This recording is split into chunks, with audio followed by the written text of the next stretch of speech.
ਜੋ ਧੰਨ ਗੁਰੂ ਗ੍ਰੰਥ ਸਾਹਿਬ ਪਾਤਸ਼ਾਹ ਜੀ ਦੀ ਬਾਣੀ ਦੀਆਂ ਲੜੀਵਾਰ ਵਿਚਾਰਾਂ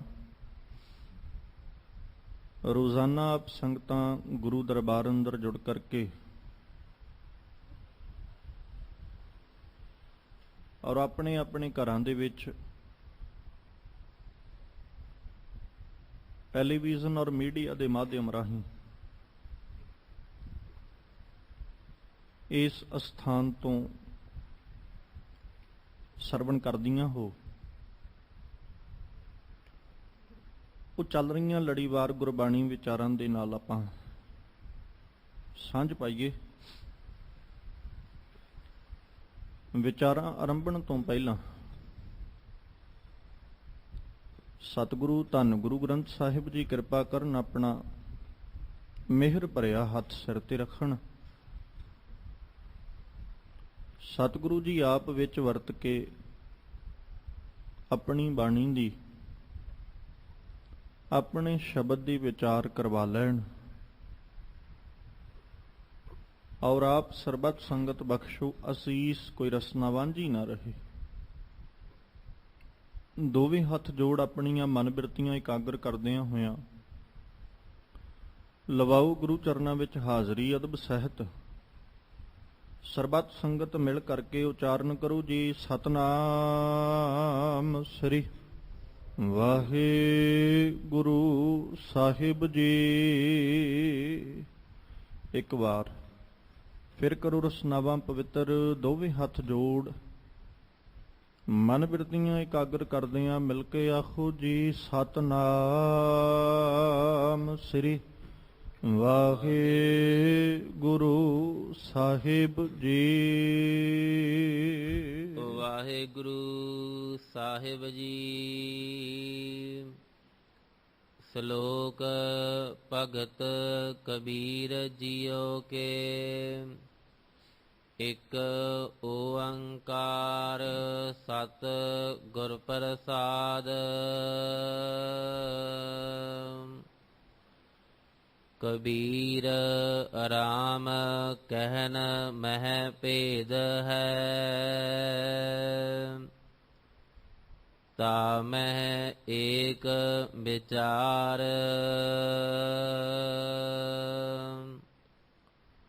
ਸੋਈ ਰਾਮ ਸਭੈ ਕਹਿ, ਸੋਈ ਕੌਤਕ ਹਾਰ।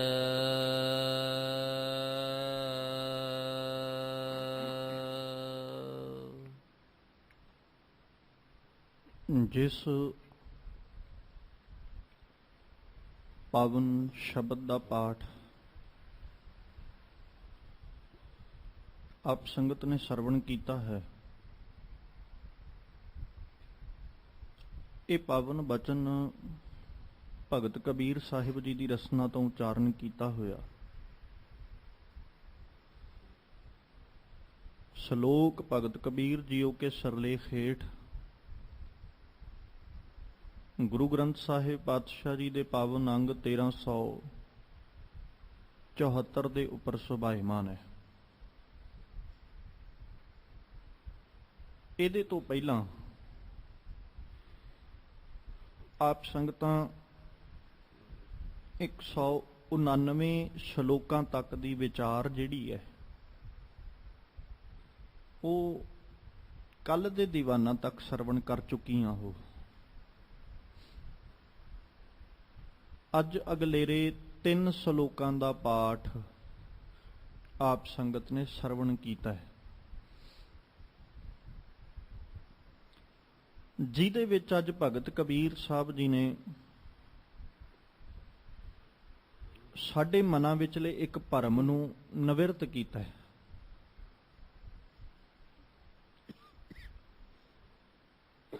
ਸ਼ਲੋਕ ਦੀ ਵਿਚਾਰ ਆਰੰਭਣ ਤੋਂ ਪਹਿਲਾਂ ਮੈਂ ਇੱਕ ਬੇਨਤੀ ਆਪ ਜੀ ਦੇ ਚਰਨਾਂ 'ਚ ਕਰਦਾ ਚੱਲਾਂ। ਭਗਤ ਕਬੀਰ ਸਾਹਿਬ ਨੇ ਸੰਸਾਰ ਦੇ ਮਨ ਵਿਚਲੇ ਭਰਮ ਨੂੰ ਦੂਰ ਕੀਤਾ ਹੈ ਔਰ ਇੰਨਾ ਕੁ ਖਿਆਲ ਰੱਖਿਓ ਵੀ ਨਾ ਤੇ ਇੱਥੇ ਕਿਸੇ ਨੂੰ ਚੰਗਾ ਤੇ ਨਾ ਮਾੜਾ ਕੁਝ ਨਹੀਂ ਆਖਿਆ, ਸਿਰਫ ਇੱਕ ਵਿਚਾਰ ਹੈ ਜਿਹੜੀ ਭਗਤ ਕਬੀਰ ਸਾਹਿਬ ਨੇ ਸਾਨੂੰ ਦਿੱਤੀ ਹੈ। ਸਾਡੇ ਮਨਾਂ ਵਿੱਚੋਂ ਇੱਕ ਭਰਮ ਨੂੰ ਖਤਮ ਕਰਨ ਦੇ ਲਈ। ਔਰ ਇਸ ਸ਼ਲੋਕ ਨੂੰ ਵਿਚਾਰਨ ਲੱਗਿਆਂ ਆਪਣੀਆਂ ਸੋਚਾਂ ਜਿਹੜੀਆਂ ਨੇ ਨਾ, ਉਹ ਥੋੜੀਆਂ ਜਿਹੀਆਂ ਵਿਸ਼ਾਲ ਕਰਕੇ ਹੀ ਸਾਨੂੰ ਸੋਚਣਾ ਪਏਗਾ। ਸੌੜੀ ਸੋਚ ਦੇ ਨਾਲ, ਛੋਟੀ ਸੋਚ ਦੇ ਨਾਲ ਇਸ ਸ਼ਲੋਕ ਨੂੰ ਸ਼ਾਇਦ ਆਪਾਂ ਚੰਗੀ ਤਰ੍ਹਾਂ ਸਮਝ ਨਾ ਸਕੀਏ। ਇਸ ਲਈ ਆਪਣੀਆਂ ਜਿਹੜੀਆਂ ਸੋਚਾਂ ਨੇ, ਆਪਣੀ ਜਿਹੜੀ ਮੱਤ ਹੈ, ਉਹਨੂੰ ਵਿਸ਼ਾਲ ਕਰਕੇ ਤੇ ਫੇਰ ਹੀ ਸਾਨੂੰ ਇਹ ਸ਼ਲੋਕ ਜਿਹੜਾ ਉਹ ਵਿਚਾਰਨਾ ਪਏਗਾ। ਇੱਕ ਗੁਰੂ ਗੋਬਿੰਦ ਸਿੰਘ ਪਾਤਸ਼ਾਹ ਜੀ ਦਾ ਬਚਨ ਹੈ, ਜਿਹੜਾ ਆਪ ਸੰਗਤਾਂ ਦੀਆਂ ਰਸਨਾਵਾਂ ਤੇ ਰਹਿੰਦਾ ਹੈ। ਜਦੋਂ ਜਾਪ ਸਾਹਿਬ ਨੂੰ ਸਤਿਗੁਰੂ ਜੀ ਆਰੰਭ ਦੇ ਤੇ ਉਹਦੇ ਵਿੱਚ ਮਾਲਕ ਨੇ ਜ਼ਿਕਰ ਕੀਤਾ ਸੀ, ਤਵ ਸਰਬ ਨਾਮ ਕਥੈ ਕਵਨ ਕਰਮ ਨਾਮ ਬਰਨਤ ਸੁਮਤ। ਰੱਬ ਜੀ ਤੁਹਾਡੇ ਸਾਰੇ ਨਾਮ ਜਿਹੜੇ ਨੇ ਉਹ ਦੁਨੀਆ ਤੇ ਕੋਈ ਨਹੀਂ ਜਿਹੜਾ ਕੱਥ ਸਕਦਾ ਹੋਵੇ। ਸਾਰੇ ਨਾਮ ਤੇ ਬੜੀ ਦੂਰ ਦੀ ਗੱਲ ਹੈ, ਦੁਨੀਆ ਤੇ ਐਸਾ ਵੀ ਕੋਈ ਨਹੀਂ ਜਿਹੜਾ ਤੁਹਾਡੇ ਅਸਲ ਨਾਮ ਨੂੰ ਜਾਣਦਾ ਹੋਵੇ। ਜਿੰਨੇ ਵੀ ਨਾਮ ਨੇ ਕਰਮ ਨਾਮ, ਉਹ ਅਸੀਂ ਸਿਰਫ ਤੇ ਸਿਰਫ ਤੁਹਾਡੇ ਕਰਮ ਵੇਖ ਕੇ, ਰੱਬ ਜੀ ਤੁਹਾਡੇ ਕੰਮ ਵੇਖ ਕੇ, ਉਹਨਾਂ ਦੇ ਆਧਾਰ ਉੱਤੇ ਅਸੀਂ ਤੁਹਾਡੇ ਨਾਮ ਜਿਹੜੇ ਉਹ ਰੱਖੇ ਹੋਏ ਨੇ। ਤੁਹਾਡਾ ਅਸਲ ਨਾਮ ਕੀ ਹੈ ਸਾਨੂੰ ਨਹੀਂ ਪਤਾ, ਜਾਂ ਤੁਹਾਡਾ ਅਸਲ ਨਾਮ ਜਿਹਨੂੰ ਜਾਣਦਿਆਂ ਹੋਇਆਂ ਅਸੀਂ ਤੁਹਾਨੂੰ ਆਵਾਜ਼ ਮਾਰ ਸਕੀਏ ਸਾਨੂੰ ਨਹੀਂ ਪਤਾ। ਅਸੀਂ ਤੇ ਸਿਰਫ ਤੁਹਾਡੇ ਕਰਮ ਵੇਖੇ, ਤੁਹਾਡੇ ਕੰਮ ਵੇਖੇ ਤੇ ਕੰਮ ਵੇਖ ਕੇ ਅਸੀਂ ਤੁਹਾਡੇ ਨਾਮ ਜਿਹੜੇ ਉਹ ਰੱਖ ਲਏ, ਤੇ ਅਸੀਂ ਉਹ ਨਾਮ ਰੱਖ ਕੇ ਉਹਨਾਂ ਨਾਮਾਂ ਦੇ ਆਧਾਰ ਤੇ ਹੀ ਤੁਹਾਨੂੰ ਸੱਦਣਾ ਤੇ ਤੁਹਾਨੂੰ ਬੁਲਾਉਣਾ, ਤੁਹਾਨੂੰ ਚੇਤੇ ਕਰਨਾ ਸ਼ੁਰੂ ਕਰ ਲਿਆ। ਜਿਵੇਂ ਰੱਬ ਨੇ ਗਰੀਬਾਂ ਉੱਤੇ ਬੜੀ ਦਇਆ ਕੀਤੀ, ਹੁਣ ਗਰੀਬਾਂ ਉੱਤੇ ਦਇਆ ਕਰਨ ਵਾਲੇ ਨੂੰ ਅਸੀਂ ਗਰੀਬ ਨਵਾਜ ਕਹਿ ਕੇ ਆਵਾਜ਼ ਮਾਰਨ ਲੱਗ ਗਏ, ਹੇ ਗਰੀਬ ਨਵਾਜ, ਹੇ ਗਰੀਬਾਂ ਉੱਤੇ ਦਇਆ ਕਰਨ ਵਾਲੇ। ਏਦਾਂ ਹੀ ਸਭ ਤੋਂ ਵੱਡੀ ਤਾਕਤ ਹੈ, ਸਮਰੱਥਾ ਹੈ ਉਹ ਅਕਾਲ ਪੁਰਖ ਪਰਮਾਤਮਾ ਜਿਹੜਾ। ਹੁਣ ਪਰਮਾਤਮਾ ਦਾ ਮਤਲਬ ਜਿਹੜਾ ਵੱਡੀ ਤਾਕਤ ਹੈ, ਤੇ ਅਸੀਂ ਉਹਨੂੰ ਪਰਮਾਤਮਾ ਕਹਿਣ ਲੱਗੇ, ਹੇ ਪਰਮਾਤਮਾ ਸਾਡੀ ਤੇਰੇ ਅੱਗੇ ਅਰਜ਼ੋਈ ਹੈ ਕਿਉਂਕਿ ਤੂੰ ਬੜੀ ਵੱਡੀ ਤਾਕਤ ਹੈ। ਇਸੇ ਤਰ੍ਹਾਂ ਜਿਹੜਾ ਰਾਮ ਲਫ਼ਜ਼ ਰੱਬ ਲਈ ਵਰਤਿਆ ਜਾਂਦਾ ਹੈ ਨਾ, ਇਹ ਰਾਮ ਲਫ਼ਜ਼ ਵੀ ਰੱਬ ਦਾ ਇੱਕ ਕਰਮ ਹੈ। ਕਰਮ ਕੀ ਹੈ? ਉਹ ਸਾਰਿਆਂ ਵਿੱਚ ਰਮਿਆ ਹੋਇਆ ਹੈ। ਹੁਣ ਜਦੋਂ ਵੀ ਰਾਮ ਲਫ਼ਜ਼ ਜਿਹੜਾ ਹੈ ਉਹ ਵਰਤਿਆ ਜਾਂਦਾ ਹੈ, ਜਦੋਂ ਵੀ ਰਾਮ ਸ਼ਬਦ ਵਰਤਿਆ ਜਾਂਦਾ ਹੈ, ਤੇ ਖਿਆਲ ਕਰਿਓ ਅਕਾਲ ਪੁਰਖ ਵੱਲ ਧਿਆਨ ਘੱਟ ਔਰ ਇੱਕ ਸਮੇਂ ਦੇ ਅਨੁਸਾਰ ਜੋ ਸੰਸਾਰ ਤੇ ਆਏ ਉਹਨਾਂ ਦੇ ਵੱਲ ਖਿਆਲ ਸਾਡਾ, ਸੋਚ ਜਿਹੜੀ ਉਹ ਸਾਡੀ ਚਲੀ ਜਾਂਦੀ ਹੈ। ਮੈਂ ਜ਼ਿਕਰ ਦੁਬਾਰਾ ਕਰਦਾ ਚੱਲਾਂ, ਜਦੋਂ ਵੀ ਰਾਮ ਲਫ਼ਜ਼ ਅਸੀਂ ਵਰਤਿਆ ਜਾਂ ਰਾਮ ਲਫ਼ਜ਼ ਅਸੀਂ ਪੜ੍ਹਿਆ ਜਾਂ ਚੇਤੇ ਕੀਤਾ, ਰਾਮ ਲਫ਼ਜ਼ ਪੜ੍ਹਦਿਆਂ ਸਾਰ, ਚੇਤੇ ਕਰਦਿਆਂ ਸਾਰ ਸਾਡਾ ਧਿਆਨ ਤੇ ਜਾਣਾ ਚਾਹੀਦਾ ਸੀ ਜਿਹੜਾ ਸਭਨਾਂ ਵਿੱਚ ਰਮਿਆ ਹੋਇਆ ਹੈ, ਜਿਹਨੂੰ ਸਤਿਗੁਰੂ ਜੀ ਨੇ ਬਾਣੀ ਚ ਆਖਿਆ ਸੀ, ਸਭੇ ਘਟ ਰਾਮ ਬੋਲੇ ਰਾਮਾ ਬੋਲੇ ਰਾਮ ਬਿਨਾ ਕੋ ਬੋਲੇ ਰੇ। ਧਿਆਨ ਤੇ ਉਧਰ ਜਾਣਾ ਚਾਹੀਦਾ ਸੀ ਕਿਉਂਕਿ ਉਹ ਸਾਰਿਆਂ ਵਿੱਚ ਰਮਿਆ ਹੋਇਆ। ਪਰ ਸਾਡਾ ਧਿਆਨ ਉਸ ਅਕਾਲ ਪੁਰਖ ਦੇ ਵੱਲ ਜਾਣ ਦੀ ਬਜਾਏ, ਉਹ ਰਮੇ ਹੋਏ ਰਾਮ ਦੇ ਵੱਲ ਜਾਣ ਦੀ ਬਜਾਏ, ਸਾਡਾ ਧਿਆਨ ਜਿਹੜਾ ਉਹ ਸਮੇਂ ਅਨੁਸਾਰ ਆਏ ਹੋਏ ਇੱਕ ਸ਼ਖਸ ਦੇ ਵੱਲ ਚਲਾ ਗਿਆ। ਅਸੀਂ ਉੱਥੇ ਤੱਕ ਸੀਮਤ ਹੋ ਗਏ। ਤੇ ਅੱਜ ਭਗਤ ਜੀ ਨੇ ਸਾਡੇ ਮਨਾਂ ਵਿੱਚੋਂ ਇੱਕ ਇਹੀ ਜਿਹੜਾ ਭਰਮ ਹੈ ਨਾ, ਉਹਨੂੰ ਨਿਵਰਤ ਕੀਤਾ। ਕਹਿੰਦੇ ਕਬੀਰ ਰਾਮ ਕਹਿਨ ਮੈਂ ਭੇਦ ਹੈ। ਜਦੋਂ ਅਸੀਂ ਰਾਮ ਲਫ਼ਜ਼ ਵਰਤਦੇ ਹਾਂ ਤੇ ਉਹ ਰਾਮ ਕਹਿਣ ਦੇ ਵਿੱਚ ਕਹਿੰਦੇ ਇੱਕ ਭੇਦ ਹੈ। ਤਾਂ ਮੈਂ ਏਕ ਵਿਚਾਰ, ਤੇ ਇਹ ਗੱਲ ਅਸੀਂ ਸਮਝਾਂਗੇ ਕਿੱਦਾਂ? ਇੱਕ ਵਿਚਾਰ ਦੇ ਨਾਲ, ਇੱਕ ਸਮਝ ਦੇ ਨਾਲ ਹੀ ਸਾਨੂੰ ਇਹ ਗੱਲ ਜਿਹੜੀ ਉਹ ਸਮਝ ਲੱਗੇਗੀ। ਕਿਉਂਕਿ ਗੁਰਬਾਣੀ ਨੇ ਕਿਤੇ ਨਾ ਕਿਤੇ ਜਾ ਕੇ ਨਾ ਸਾਨੂੰ ਇਹ ਵੀ ਸਮਝਾਇਆ, ਰੋਵੇ ਰਾਮ ਨਿਕਾਲਾ ਭਇਆ ਸੀਤਾ ਲਛਮਨ ਵਿਛੜ ਗਿਆ। ਤੇ ਜਦੋਂ ਆਪਾਂ ਬਾਣੀ ਨੂੰ ਪੜ੍ਹਿਆ ਤੇ ਇਸੇ ਸ਼ਬਦ ਵਿੱਚ ਫਿਰ ਅਖੀਰ 'ਚ ਜਾ ਕੇ ਸਤਿਗੁਰੂ ਜੀ ਨੇ ਆਖਿਆ ਸੀ, ਨਾਨਕ ਦੁਖੀਆ ਸਭ ਸੰਸਾਰ।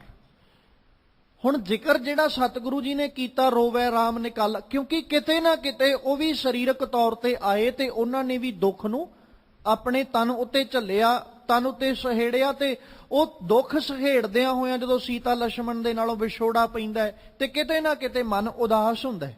ਤੇ ਰੱਬ ਦੇ ਪ੍ਰਤੀ ਆਪਾਂ ਇਹ ਪੜ੍ਹਦੇ ਹਾਂ ਵੀ ਰੱਬ ਨੂੰ ਤੇ ਕੋਈ ਫਰਕ ਹੀ ਨਹੀਂ ਹੈ, ਚਾਹੇ ਜਿੱਦਾਂ ਦਾ ਸਮਾਂ ਜਾਂ ਜਿੱਦਾਂ ਦਾ ਮਰਜ਼ੀ ਮਾਹੌਲ ਬਣ ਜਾਏ, ਉਹਨੂੰ ਨਾ ਕਿਸੇ ਗੱਲ ਦੀ ਕੋਈ ਚਿੰਤਾ ਕੋਈ ਪਰਵਾਹ, ਉਹ ਨਾ ਤੇ ਉਦਾਸ ਹੁੰਦਾ ਹੈ, ਨਾ ਹੀ ਉਹਨੇ ਕਦੇ ਬਹੁਤਾ ਜ਼ਿਆਦਾ ਆਪਣੀ ਕਹਿ ਲਓ ਵੀ ਇੰਜੋਇਮੈਂਟ ਵਾਲੇ ਪਾਸੇ ਵੀ ਉਹ ਇੰਨਾ ਹੀ ਜ਼ਿਆਦਾ ਪ੍ਰਸੰਨ, ਉਹ ਤੇ ਹਰ ਵਕਤ ਇੱਕੋ ਰੌ ਦੇ ਵਿੱਚ ਹੈ, ਹਰ ਵਕਤ ਉਹਦਾ ਇੱਕੋ ਜਿਹਾ ਸੁਭਾਅ, ਹਰ ਵਕਤ ਉਹ ਇੱਕੋ ਤਰੀਕੇ ਦੇ ਨਾਲ ਉਹਨੇ ਆਪਣਾ ਆਪਾ ਜਿਹੜਾ ਉਹਨੂੰ ਬਰਕਰਾਰ ਰੱਖਿਆ।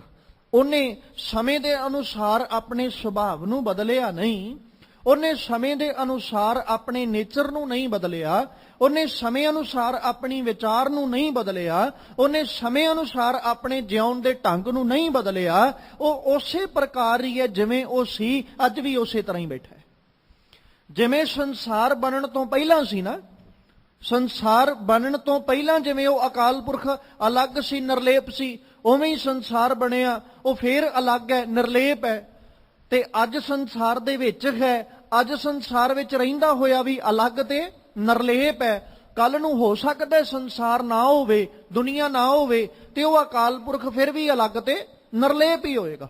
ਉਹਨੇ ਆਪਣੇ ਜਿਉਣ ਦਾ ਢੰਗ ਨਹੀਂ ਬਦਲ ਲੈਣਾ, ਜਾਂ ਉਹਨੇ ਆਪਣੇ ਜਿਹੜਾ ਵਸਣ ਦਾ ਤਰੀਕਾ ਹੈ, ਵਸੇਬਾ ਉਹਨੇ ਨਹੀਂ ਬਦਲ ਲੈਣਾ, ਜਾਂ ਉਹਨੇ ਆਪਣੇ ਸੁਭਾਅ ਨੂੰ ਬਦਲ ਨਹੀਂ ਲੈਣਾ। ਉਹਨੇ ਉਸੇ ਤਰ੍ਹਾਂ ਹੀ ਰਹਿਣਾ ਜਿਵੇਂ ਉਹ ਪਹਿਲਾਂ ਸੀ। ਉਹ ਕਿਉਂਕਿ ਸਮੇਂ ਅਨੁਸਾਰ ਬਦਲਦਾ ਉਹ ਹੈ ਜਿਹਦੇ ਉੱਤੇ ਸਮੇਂ ਦਾ ਪ੍ਰਭਾਵ ਹੈ। ਤੇ ਆਪਾਂ ਜਦੋਂ ਅਕਾਲ ਪੁਰਖ ਦੀ ਗੱਲ ਕੀਤੀ, ਤੇ ਅਕਾਲ ਪੁਰਖ ਦੇ ਪ੍ਰਤੀ ਤੇ ਗੁਰੂ ਨਾਨਕ ਸਾਹਿਬ ਨੇ ਜਿੱਦਣ ਸਭ ਤੋਂ ਪਹਿਲਾਂ ਆਖਿਆ ਸੀ, ਉਦਣ ਹੀ ਕਹਿਤਾ ਸੀ, ਸੱਜਣਾ ਉਹ ਤੇ ਅਕਾਲ ਮੂਰਤ ਹੈ, ਉਹਦੇ ਤੇ ਸਮੇਂ ਦਾ ਕੋਈ ਪ੍ਰਭਾਵ ਨਹੀਂ ਪੈਂਦਾ। ਤੇ ਜਿਸ ਉੱਤੇ ਸਮੇਂ ਦਾ ਪ੍ਰਭਾਵ ਨਾ ਪਵੇ, ਖਿਆਲ ਕਰਿਓ ਉਹ ਕਦੇ ਸਮੇਂ ਅਨੁਸਾਰ ਬਦਲਦਾ ਵੀ ਨਹੀਂ, ਉਹਦੇ ਵਿੱਚ ਕਦੇ ਤਬਦੀਲੀ ਨਹੀਂ ਆਉਂਦੀ, ਸਮਾਂ ਜਿੱਦਾਂ ਦਾ ਮਰਜ਼ੀ ਆ ਜਾਏ। ਜੇ ਆਪਾਂ ਆਪਣੀ ਜੀਵਨ ਦੀ ਗੱਲ ਕਰਾਂਗੇ, ਅਸੀਂ ਸਮੇਂ ਅਨੁਸਾਰ ਤਬਦੀਲ ਹੋਏ, ਜਿਵੇਂ ਜਿਵੇਂ ਸਮਾਂ ਗੁਜ਼ਰਿਆ ਤਿਵੇਂ ਤਿਵੇਂ ਸਾਡੇ ਸਰੀਰ ਦੇ ਜਿਹੜਾ ਹਾਵ ਭਾਵ ਹੈ ਉਹਦੇ ਵਿੱਚ ਬਦਲਾਵ ਹੋਏ, ਜਿਵੇਂ ਜਿਵੇਂ ਸਮਾਂ ਬਦਲਿਆ ਤਿਵੇਂ ਤਿਵੇਂ ਸਾਡੀ ਵਿਚਾਰ ਵਿੱਚ ਬਦਲਾਵ ਆਇਆ, ਜਿਵੇਂ ਜਿਵੇਂ ਸਮਾਂ ਬਦਲਿਆ ਸਾਡੀ ਸੋਚ ਵਿੱਚ ਬਦਲਾਵ ਆਉਂਦਾ ਗਿਆ, ਜਿਵੇਂ ਜਿਵੇਂ ਸਮਾਂ ਬਦਲਦਾ ਗਿਆ ਸਾਡੇ ਵਿਚਰਨ ਦੇ ਢੰਗ ਵਿੱਚ ਬਦਲਾਵ ਆਉਂਦਾ ਗਿਆ, ਤਬਦੀਲੀ ਆਉਂਦੀ ਗਈ। ਪਰ ਅਕਾਲ ਪੁਰਖ ਦੇ ਉੱਤੇ ਸਮੇਂ ਦਾ ਕੋਈ ਪ੍ਰਭਾਵ ਨਹੀਂ, ਜਿਵੇਂ ਉਹ ਪਹਿਲਾਂ ਸੀ ਉਵੇਂ ਹੀ ਉਹ ਅੱਜ ਵੀ ਹੈ। ਹੁਣ ਇੱਥੇ ਖਿਆਲ ਕਰਿਓ, ਭਗਤ ਜੀ ਨੇ ਜ਼ਿਕਰ ਕੀਤਾ, ਕਹਿੰਦੇ ਰਾਮ ਕਹਿਨ ਮੈਂ ਭੇਦ ਹੈ। ਉਹ ਦੁਨੀਆ ਦੇ ਲੋਕੋ, ਤੁਸੀਂ ਰਾਮ ਕਹਿ ਰਹੇ ਹੋ, ਰਾਮ ਰਾਮ ਕਹਿਣ ਲੱਗੇ ਆ, ਇਸ ਗੱਲ ਦਾ ਵੀ ਖਿਆਲ ਰੱਖਿਓ ਕਿ ਰਾਮ ਕਹਿਣ ਵਿੱਚ ਇੱਕ ਬੜਾ ਵੱਡਾ ਭੇਦ ਹੈ। ਭੇਦ ਕੀ ਹੈ? ਤਾਂ ਮੈਂ ਏਕ ਵਿਚਾਰ, ਉਹਦੇ ਵਿੱਚ ਇੱਕ ਵਿਚਾਰ ਵੀ ਹੈ, ਉਹਨੂੰ ਸਮਝਣਾ ਵੀ ਪਏਗਾ ਵੀ ਭੇਦ ਕੀ ਹੈ। ਹੁਣ ਇਸੇ ਤਰ੍ਹਾਂ ਸਤਿਗੁਰੂ ਜੀ ਨੇ ਜ਼ਿਕਰ ਕੀਤਾ, ਜ਼ਿਕਰ ਕਰਦਿਆਂ ਹੋਇਆ ਮਾਲਕ ਜੀ ਕਹਿੰਦੇ, ਭਾਈ ਜਦੋਂ ਸੰਸਾਰ ਉੱਤੇ ਝਾਤ ਮਾਰੀ ਤੇ ਸੰਸਾਰ ਤੇ ਵੇਖਿਆ, ਕੋਈ ਬੋਲੇ ਰਾਮ ਰਾਮ, ਕੋਈ ਖੁਦਾਏ, ਕੋਈ ਸੇਵੈ ਗੁਸਾਈਆਂ, ਕੋਈ ਅਲਾਏ। ਹੁਣ ਗੱਲ ਇੱਥੇ ਵੀ ਰੱਬ ਦੀ ਹੈ। ਤੇ ਫਿਰ ਮਾਲਕ ਜੀ ਨੇ ਇਹ ਵੀ ਜ਼ਿਕਰ ਕੀਤਾ ਨਾਲ, ਕਹਿੰਦੇ ਰਾਮ ਰਾਮ ਕਰਤਾ ਸਭ ਜਗ ਫਿਰੈ, ਰਾਮ ਨਾ ਪਾਇਆ ਜਾਏ। ਰਾਮ ਰਾਮ ਕਰਦਾ ਤੇ ਸਾਰਾ ਜਗਤ ਫਿਰ ਰਿਹਾ। ਭਾਵ ਰੱਬ ਨੂੰ ਚੇਤੇ ਕਰ ਰਹੇ ਨੇ, ਪਰ ਕਿਤੇ ਨਾ ਕਿਤੇ ਜਾ ਕੇ ਰਾਮ ਨੂੰ ਚੇਤੇ ਕਰਦਿਆਂ ਹੋਇਆਂ ਅਸੀਂ ਉੱਥੇ ਕ ਜਾ ਕੇ ਸੀਮਤ ਹੋ ਜਾਂਦੇ ਹਾਂ ਜਿਹੜੇ ਸਮੇਂ ਅਨੁਸਾਰ ਬਣੇ ਸਨ, ਜਾਂ ਜਿਨ੍ਹਾਂ ਨੇ ਸਮੇਂ ਅਨੁਸਾਰ ਸੰਸਾਰ ਤੇ ਆਪਣੇ ਚਰਨ ਪਾਏ, ਜਾਂ ਸਮੇਂ ਅਨੁਸਾਰ ਸੰਸਾਰ ਤੇ ਆਏ, ਸਮੇਂ ਅਨੁਸਾਰ ਉਹਨਾਂ ਨੇ ਆਪਣੀ ਸਰੀਰਕ ਉਮਰ ਨੂੰ ਭੋਗਿਆ, ਸਰੀਰਕ ਉਮਰ ਭੋਗਦਿਆਂ ਹੋਇਆਂ ਸੰਸਾਰ ਤੋਂ ਚਲੇ ਗਏ, ਤੇ ਅਸੀਂ ਉੱਥੇ ਕ ਆ ਕੇ ਸੀਮਤ ਹੋ ਗਏ। ਇਸੇ ਕਰਕੇ ਭਗਤ ਜੀ ਨੇ ਨਾ, ਭਗਤ ਕਬੀਰ ਸਾਹਿਬ ਜੀ ਦਾ ਹੀ ਪਾਵਨ ਬਚਨ ਹੈ ਇੱਕ, ਜਿੱਥੇ ਉਹਨਾਂ ਜ਼ਿਕਰ ਕੀਤਾ ਸੀ, ਪੰਡਿਆ ਕਵਨ ਕੋ ਮਤ ਤੁਮ ਲਾਗੀ, ਤੂੰ ਕਿਹੜੀ ਥਾਂ ਦੇ ਉੱਤੇ ਤੁਰਿਆ ਫਿਰਦਾ? ਹੇ ਗਿਆਨਵਾਨ ਪੁਰਸ਼ਾ, ਕਿਹੜੀ ਭੈੜੀ ਮਤ ਵਿੱਚ ਲੱਗਾ ਹੋਇਆ? ਬੂਢੋਗੇ ਪਰਿਵਾਰ ਸਕਲ ਸਿਓ। ਤੇ ਭਗਤ ਜੀ ਕਹਿੰਦੇ, ਮੈਂ ਦਾਅਵੇ ਨਾਲ ਕਹਿਣਾ, ਬੂਢੋਗੇ ਤੂੰ ਡੁੱਬੇਗਾ, ਕੱਲਾ ਨਹੀਂ ਸਾਰੇ ਟੱਬਰ ਸਮੇਤ ਡੁੱਬੇਗਾ। ਕਿਉਂਕਿ ਰਾਮ ਨਾ ਜਪੋ ਭਾਗੇ, ਤੈਨੂੰ ਰਾਮ ਹੀ ਨਹੀਂ ਜਪਣਾ ਆ, ਨਾ ਤੂੰ ਆਪ ਜਪਿਆ ਤੇ ਨਾ ਤੇਰੇ ਆਉਣ ਵਾਲੇ, ਜਿਹੜੇ ਤੇਰੇ ਕੋਲ ਆਉਣ ਵਾਲੇ ਸਨ, ਤੂੰ ਉਹਨਾਂ ਨੂੰ ਜਪਾਇਆ। ਕਿਉਂਕਿ ਤੂੰ ਆਪ ਵੀ ਉੱਥੇ ਕ ਤੱਕ ਹੀ ਸੀਮਤ ਰਹਿ ਗਿਆ, ਭਾਈ ਇੱਥੇ ਕ ਤੱਕ ਹੀ ਮੈਂ, ਜਾਂ ਮੇਰੀ ਸੋਚ ਇੱਥੇ ਕ ਤੱਕ ਹੀ ਹੈ। ਤੇ ਜਿਹੜਾ ਤੇਰੇ ਕੋਲ ਆਇਆ ਤੂੰ ਉਹਨੂੰ ਵੀ ਉੱਥੇ ਕ ਤੱਕ ਹੀ ਸੀਮਤ ਕਰਤਾ। ਹੁਣ ਜਿਹਦੇ ਕੋਲ ਜਿੱਦਾਂ ਦੀ ਵਿਚਾਰ ਹੈ ਜਾਂ ਜਿੱਦਾਂ ਦੀ ਸੋਚ ਹੈ, ਜਿਹਦੇ ਕੋਲ ਜਿੱਦਾਂ ਦੀ ਵਸਤੂ ਹੈ, ਉਹਨੇ ਉਦਾਂ ਦੀ ਉਹ ਦੇਣੀ ਹੈ ਨਾ। ਤੇ ਜਿਹਦੇ ਕੋਲ ਆਪਣੇ ਕੋਲ ਹੀ ਸੋਚ ਨਹੀਂ, ਉਹਨੇ ਦੂਜੇ ਨੂੰ ਕੀ ਬਖਸ਼ਿਸ਼ ਕਰ ਦੇਣਾ? ਜਾਂ ਜਿਹਦੇ ਕੋਲ ਆਪਣੇ ਕੋਲ ਹੀ ਵਸਤੂ ਨਹੀਂ ਹੈ, ਪਦਾਰਥ ਨਹੀਂ ਹੈ, ਉਹਦੇ ਕੋਲੋਂ ਆ ਕੇ ਕੋਈ ਦੂਜਾ ਬੰਦਾ ਮੰਗੇ ਤੇ ਉਹ ਕੀ ਦੇ ਦੇਗਾ ਉਹਨੂੰ? ਹੁਣ ਤੇ ਇਹੀ ਕਹਿਣਾ ਨਾ ਭਾਈ ਮੇਰੇ ਕੋਲ ਹੈ ਨਹੀਂ, ਜੇ ਤੈਨੂੰ ਕਿਤੋਂ ਹੋਰ ਮਿਲਦਾ ਤੇ ਲੈ ਲਾ। ਹੋ ਸਕਦਾ ਹੈ ਉਹ ਇੱਕ ਮਨ 'ਚ ਭਰਮ ਪਾ ਦੇ ਵੀ ਮੇਰੇ ਕੋਲ ਵਸਤੂ ਤੇ ਹੈ ਪਰ ਤੈਨੂੰ ਅਜੇ ਦੇ ਨਹੀਂ ਸਕਦਾ ਕਿਉਂਕਿ ਸਮਾਂ ਨਹੀਂ ਆਇਆ, ਤੇ ਉਹ ਲੈਣ ਆਇਆ ਬੰਦਾ ਜਿਹੜਾ ਉਹ ਇਹ ਕਹਿ ਦੇਗਾ ਵੀ ਚਲੋ ਕੋਈ ਨਹੀਂ ਮੈਂ ਇੰਤਜ਼ਾਰ ਕਰ ਲੈਣਾ। ਇੱਕ ਭਰਮ ਹੈ, ਭਰਮ ਵਿੱਚ ਪਿਆ ਹੋਇਆ ਹੁਣ ਇਨਸਾਨ ਜਿੰਨਾ ਚਿਰ ਮਰਜ਼ੀ ਬੈਠਾ ਰਹੇ, ਪਰ ਅਸਲੀਅਤ ਸਾਹਮਣੇ ਇਹੀ ਆਉਣੀ ਹੈ ਵੀ ਉਹਨੇ ਤੈਨੂੰ ਝੂਠ ਬੋਲਿਆ ਸੀ ਤੇ ਉਹਨੇ ਝੂਠ ਬੋਲ ਕੇ ਤੈਨੂੰ ਭਰਮ ਵਿੱਚ ਪਾਇਆ, ਤੂੰ ਭਰਮ ਵਿੱਚ ਪੈ ਗਿਆ। ਸੱਜਣਾ, ਜਿੱਦਣ ਭਰਮ ਨਿਵਰਤ ਹੋਏਗਾ ਪਤਾ ਉਦਣ ਹੀ ਲੱਗਣਾ ਵੀ ਇਹ ਝੂਠ ਬੋਲਦਾ ਸੀ, ਇਹਦੇ ਕੋਲ ਹੈ ਕੁਛ ਨਹੀਂ। ਤੇ ਅੱਜ ਭਗਤ ਜੀ ਨੇ ਜ਼ਿਕਰ ਕੀਤਾ, ਕਹਿੰਦੇ ਭਾਈ ਠੀਕ ਹੈ ਹੁਣ ਇੱਥੇ ਕਿਸੇ ਸ਼ਖਸੀਅਤ ਬਾਰੇ ਕੋਈ ਮਾੜਾ ਜਾਂ ਚੰਗਾ ਨਹੀਂ, ਪਰ ਜੋ ਭਗਤ ਕਬੀਰ ਸਾਹਿਬ ਨੇ, ਕਿਉਂਕਿ ਸਾਨੂੰ ਗੁਰਬਾਣੀ ਨੇ ਅਕਾਲ ਪੁਰਖ ਨਾਲ ਜੋੜਿਆ, ਸਾਨੂੰ ਬਾਣੀ ਨੇ ਅਕਾਲ ਦੇ ਪੁਜਾਰੀ ਬਣਾਇਆ, ਸਾਨੂੰ ਬਾਣੀ ਨੇ ਨਿਰਆਕਾਰ ਦੇ ਪੁਜਾਰੀ ਬਣਾਇਆ, ਜਾਂ ਸਾਨੂੰ ਬਾਣੀ ਨੇ ਜਦੋਂ ਵੀ ਸਮਝਾਇਆ ਸਾਨੂੰ ਜੋੜਿਆ ਤੇ ਉਹਦੇ ਨਾਲ ਜੋੜਿਆ ਜਿਹੜਾ ਸਾਰਿਆਂ ਵਿੱਚ ਰਮਿਆ ਹੋਇਆ। ਬਾਣੀ ਨੇ ਸਾਨੂੰ ਕਦੇ ਇੱਕ ਸ਼ਖਸੀਅਤ ਨਾਲ ਨਹੀਂ ਜੋੜਿਆ ਜਾਂ ਕਿਸੇ ਖਾਸ ਚੀਜ਼ ਨਾਲ ਨਹੀਂ ਜੋੜਿਆ। ਭਾਈ ਤੂੰ ਇੱਥੇ ਹੀ ਜੁੜ ਜਾ, ਇੱਥੋਂ ਤੱਕ ਤੂੰ ਆਪਣੀ ਸੀਮਾ ਜਿਹੜੀ ਉਹਨੂੰ ਬਰਕਰਾਰ ਕਰ ਲੈ। ਬਾਣੀ ਨੇ ਜਦੋਂ ਵੀ ਸਾਨੂੰ ਜੋੜਿਆ ਤੇ ਉਸ ਅਕਾਲ ਪ੍ਰਮਾਤਮਾ ਜਿਹਨੂੰ ਪ੍ਰਭੂ ਵੀ ਆਪਾਂ ਕਹਿੰਦੇ ਆ, ਜਾਂ ਉਹਨੂੰ ਰਾਮ ਵੀ ਕਹਿ ਲੈਂਦੇ ਆ, ਜਾਂ ਉਹਨੂੰ ਗੋਬਿੰਦ ਵੀ ਕਹਿ ਲੈਂਦੇ ਆ, ਉਹਨੂੰ ਗੋਪਾਲ ਵੀ ਕਹਿ ਲੈਂਦੇ ਆ, ਬਾਣੀ ਨੇ ਜਦੋਂ ਵੀ ਜੋੜਿਆ ਸਾਨੂੰ ਉਹਦੇ ਨਾਲ ਹੀ ਜੋੜਿਆ। ਔਰ ਅੱਜ ਵੀ ਸਤਿਗੁਰੂ ਜੀ ਨੇ ਸਾਨੂੰ ਉਹਦੇ ਨਾਲ ਹੀ ਜੋੜਨ ਦੀ ਇੱਕ ਕੋਸ਼ਿਸ਼ ਕੀਤੀ, ਇੱਕ ਸਾਨੂੰ ਸਿੱਖਿਆ ਦਿੱਤੀ। ਤੇ ਭਗਤ ਜੀ ਕਹਿੰਦੇ ਤਾਂ ਮੈਂ ਏਕ ਵਿਚਾਰ ਸੋਈ ਰਾਮ ਸਭੈ ਕਹੈ। ਸਾਰੇ ਕਹਿੰਦੇ ਨੇ ਰਾਮ, ਸੋਈ ਕੌਤਕਹਾਰ। ਹੁਣ ਕੌਤਕਹਾਰ ਜਿਹੜਾ ਕੌਤਕ ਕਰਨ ਵਾਲਾ ਸੀ, ਹੁਣ ਇੱਥੇ ਕੌਤਕ ਕਰਨ ਵਾਲਾ, ਕਿਉਂਕਿ ਕੌਤਕ ਤੇ ਰੱਬ ਵੀ ਕਰ ਰਿਹਾ, ਕੌਤਕ ਹਾਰ ਤੇ ਅਕਾਲ ਪੁਰਖ ਵੀ, ਉਹ ਵੀ ਆਪਣੇ ਕੌਤਕ ਵਰਤਾ ਰਿਹਾ। ਪਰ ਇੱਥੇ ਜਿਹੜਾ ਕੌਤਕ ਲਫ਼ਜ਼ ਵਰਤਿਆ ਨਾ, ਉਹ ਰਾਸ ਲੀਲਾ ਕਰਨ ਵਾਲੇ, ਜਿਨ੍ਹਾਂ ਨੇ ਅਲੱਗ-ਅਲੱਗ ਤਰ੍ਹਾਂ ਨਾਟਕ ਵਿਖਾ ਕੇ ਲੋਕਾਂ ਨੂੰ ਫੇਰ ਭਰਮ ਵਿੱਚ ਪਾਇਆ। ਹੁਣ ਜਿਹੜੇ ਰਾਸ ਲੀਲਾ ਕਰਨ ਵਾਲੇ ਨੇ ਉਹ ਕਿੱਥੋਂ ਤੱਕ ਸੀਮਤ ਹੋ ਗਏ? ਆਰਾਮ ਤੱਕ ਉਹ ਵੀ ਸੀਮਤ ਹੋ ਗਏ। ਉਹਨਾਂ ਨੇ ਇਹ ਨਹੀਂ ਸੋਚਿਆ ਵੀ ਅਕਾਲ ਪੁਰਖ ਜਿਹੜਾ ਰਾਮ ਲਫ਼ਜ਼ ਵਰਤਿਆ ਗਿਆ ਕਿਉਂ ਵਰਤਿਆ ਗਿਆ ਜਾਂ ਕਿਹਦੇ ਲਈ ਵਰਤਿਆ ਗਿਆ, ਉਹ ਸਿਰਫ ਇੱਥੋਂ ਤੱਕ ਸੀਮਤ ਹੋ ਗਏ ਵੀ ਅਸੀਂ ਇੰਨੀ ਕੁ ਸੋਚ ਜਿਹੜੀ ਉਹ ਰੱਖਦੇ ਆ। ਹੁਣ ਭੇਦ ਤੇ ਇਹਦੇ ਵਿੱਚ ਬੜਾ ਵੱਡਾ ਹੈ। ਭੇਦ ਇਹ ਹੈ, ਚੇਤੇ ਤੇ ਰਮੇ ਹੋਏ ਨੂੰ ਕਰਨਾ ਸੀ, ਜਿਹਨੂੰ ਸਤਿਗੁਰੂ ਬਾਰ-ਬਾਰ ਕਹਿ ਰਹੇ ਬਾਣੀ ਅੰਦਰ, ਭਾਈ ਤੂੰ ਏਦਾਂ ਕਰ, ਆਪਣੇ ਜੀਵਨ ਦੇ ਅੰਦਰ ਇਸ ਗੱਲ ਨੂੰ, ਇਸ ਬਾਤ ਨੂੰ ਵਿਚਾਰਨ ਦੀ ਕੋਸ਼ਿਸ਼, ਯਤਨ ਕਰ ਵੀ ਤੂੰ ਆਪਣੀ ਜ਼ਿੰਦਗੀ ਦੇ ਅੰਦਰ ਨਾ ਰਾਮ ਨੂੰ, ਅਕਾਲ ਪੁਰਖ ਨੂੰ ਚੇਤੇ ਕਰਿਆ ਕਰ। ਤੇ ਰਾਮ ਨੂੰ ਭਜਦਿਆਂ ਹੋਇਆਂ ਇਸ ਗੱਲ ਦਾ ਵੀ ਖਿਆਲ ਰੱਖੀ ਕਿ ਰਾਮ ਭਜਣਾ ਕਿਸ ਤਰੀਕੇ ਨਾਲ ਹੈ, ਉਹਨੂੰ ਚੇਤੇ ਕਿਸ ਤਰੀਕੇ ਨਾਲ ਕਰਨਾ। ਤੇ ਉਹਨੂੰ ਚੇਤੇ ਕਰਦਿਆਂ ਹੋਇਆਂ ਜੇ ਉਹਦੇ ਨਾਲ ਜੁੜਨ ਦੀ ਬਾਤ ਆ ਜਾਏ ਤੇ ਉਹਦੇ ਨਾਲ ਜੁੜਨਾ ਕਿਸ ਢੰਗ ਦੇ ਨਾਲ ਹੈ। ਅਲੱਗ-ਅਲੱਗ ਤਰੀਕੇ ਦੇ ਨਾਲ ਸਾਨੂੰ ਬਾਣੀ ਨੇ ਵੱਖਰੇ-ਵੱਖਰੇ ਢੰਗ ਦੇ ਨਾਲ ਸਾਨੂੰ ਸਮਝਾਇਆ। ਅਲੱਗ-ਅਲੱਗ ਉਦਾਹਰਨਾਂ ਦੇ ਕੇ ਸਤਿਗੁਰੂ ਜੀ ਸਾਨੂੰ ਸਮਝਾਉਂਦੇ ਨੇ। ਮਾਲਕ ਜੀ ਇੱਥੋਂ ਤੱਕ ਕਹਿੰਦੇ ਰਾਮ ਸਿਮਰ ਇਹ ਤੇਰਾ ਕਾਜ ਹੈ। ਭਾਈ ਇਹੀ ਤੇਰੇ ਕੰਮ ਆਉਣਾ, ਤੂੰ ਰਾਮ ਨੂੰ ਸਿਮਰ, ਤੂੰ ਚੇਤੇ ਕਰ। ਕਿਉਂਕਿ ਜਦੋਂ ਤੂੰ ਰਾਮ ਨੂੰ ਸਿਮਰੇਂਗਾ, ਰਾਮ ਨੂੰ ਚੇਤੇ ਕਰੇਗਾ, ਉਹ ਰਾਮ ਤੇਰੇ ਕਾਰਜ ਆਏਗਾ ਜਾਂ ਤੇਰੇ ਕਾਰਜ ਨੂੰ ਸਵਾਰੇਗਾ। ਪਰ ਖਿਆਲ ਕਰੀ, ਮਾਇਆ ਕੋ ਸੰਗ ਤਿਆਗ, ਪ੍ਰਭੂ ਜੂ ਕੀ ਸ਼ਰਨ ਲਾਗ। ਆ ਵੀ ਕਰਮ ਕਰਨਾ ਪਏਗਾ, ਮਾਇਆ ਦਾ ਸੰਗ ਛੱਡਣਾ ਪਏਗਾ, ਪ੍ਰਭੂ ਦੀ ਸ਼ਰਨ ਵਿੱਚ ਜੁੜਨਾ ਪਏਗਾ, ਪ੍ਰਭੂ ਦੇ ਦਰ ਤੇ ਜੁੜਨਾ ਪਏਗਾ, ਫਿਰ ਕਿਤੇ ਜਾ ਕੇ ਰਾਮ ਨੂੰ ਸਿਮਰੇਂਗਾ। ਤੇ ਰਾਮ ਨੂੰ ਸਿਮਰਨ ਲੱਗਿਆ ਖਿਆਲ ਕਰੀ, ਰਾਮ ਜਪੋ ਜੀ ਐਸੇ ਐਸੇ, ਧਰੂ ਪ੍ਰਹਿਲਾਦ ਜਪਿਓ ਹਰ ਜੈਸੇ। ਇਸ ਢੰਗ ਨਾਲ ਚੇਤੇ ਕਰਨਾ ਉਹਨੂੰ। ਆਪਾਂ ਸੌਖੇ ਜਿਹੇ ਲਫ਼ਜ਼ਾਂ 'ਚ ਜੇ ਇਸ ਸ਼ਲੋਕ ਨੂੰ ਸਮਝਾਂਗੇ ਨਾ, ਤੇ ਅੱਜ ਭਗਤ ਕਬੀਰ ਸਾਹਿਬ ਉਸ ਰਾਮ ਦੀ ਗੱਲ ਨਹੀਂ ਕਰ ਰਹੇ ਜਿਹੜਾ ਸਮੇਂ ਅਨੁਸਾਰ ਸੰਸਾਰ ਤੇ ਆਏ, ਸੰਸਾਰ ਤੋਂ ਚਲੇ ਗਏ। ਉਸ ਰਾਮ ਦੇ ਨਾਲ ਅੱਜ ਜੁੜਨ ਦੀ ਗੱਲ ਕਰ ਰਹੇ ਨੇ ਜਿਹੜਾ ਸਾਰਿਆਂ ਦੇ ਵਿੱਚ ਰਮਿਆ ਹੋਇਆ। ਆ ਭੇਦ ਹੈ ਇਸ ਵਿਚਾਰ ਦੇ ਵਿੱਚ। ਇੱਕ ਬਚਨ ਸਤਿਗੁਰੂ ਅਰਜਨ ਦੇਵ ਪਾਤਸ਼ਾਹ ਜੀ ਦਾ ਆਪ ਜੀ ਦੀਆਂ ਰਸਨਾਵਾਂ ਤੇ ਰਹਿੰਦਾ ਹੈ, ਜਿੱਥੇ ਸਤਿਗੁਰੂ ਇਹ ਕਹਿ ਦਿੰਦੇ ਨੇ, ਸੋ ਮੁਖ ਜਲੋ ਜਿਤ ਕਹੈ ਠਾਕੁਰ ਜੋਨੀ। ਉਹ ਮੂੰਹ ਸੜ ਜਾਣਾ ਚਾਹੀਦਾ ਹੈ ਜਿਹੜਾ ਮੂੰਹ ਇਹ ਕਹਿੰਦਾ ਵੀ ਰੱਬ ਜੂਨ ਵਿੱਚ ਆਇਆ। ਰੱਬ ਜੂਨ ਵਿੱਚ ਆਇਆ ਜਾਂ ਰੱਬ ਨੇ ਜੂਨ ਭੋਗੀ ਹੈ, ਉਹ ਮੂੰਹ ਸੜ ਜਾਣਾ ਚਾਹੀਦਾ।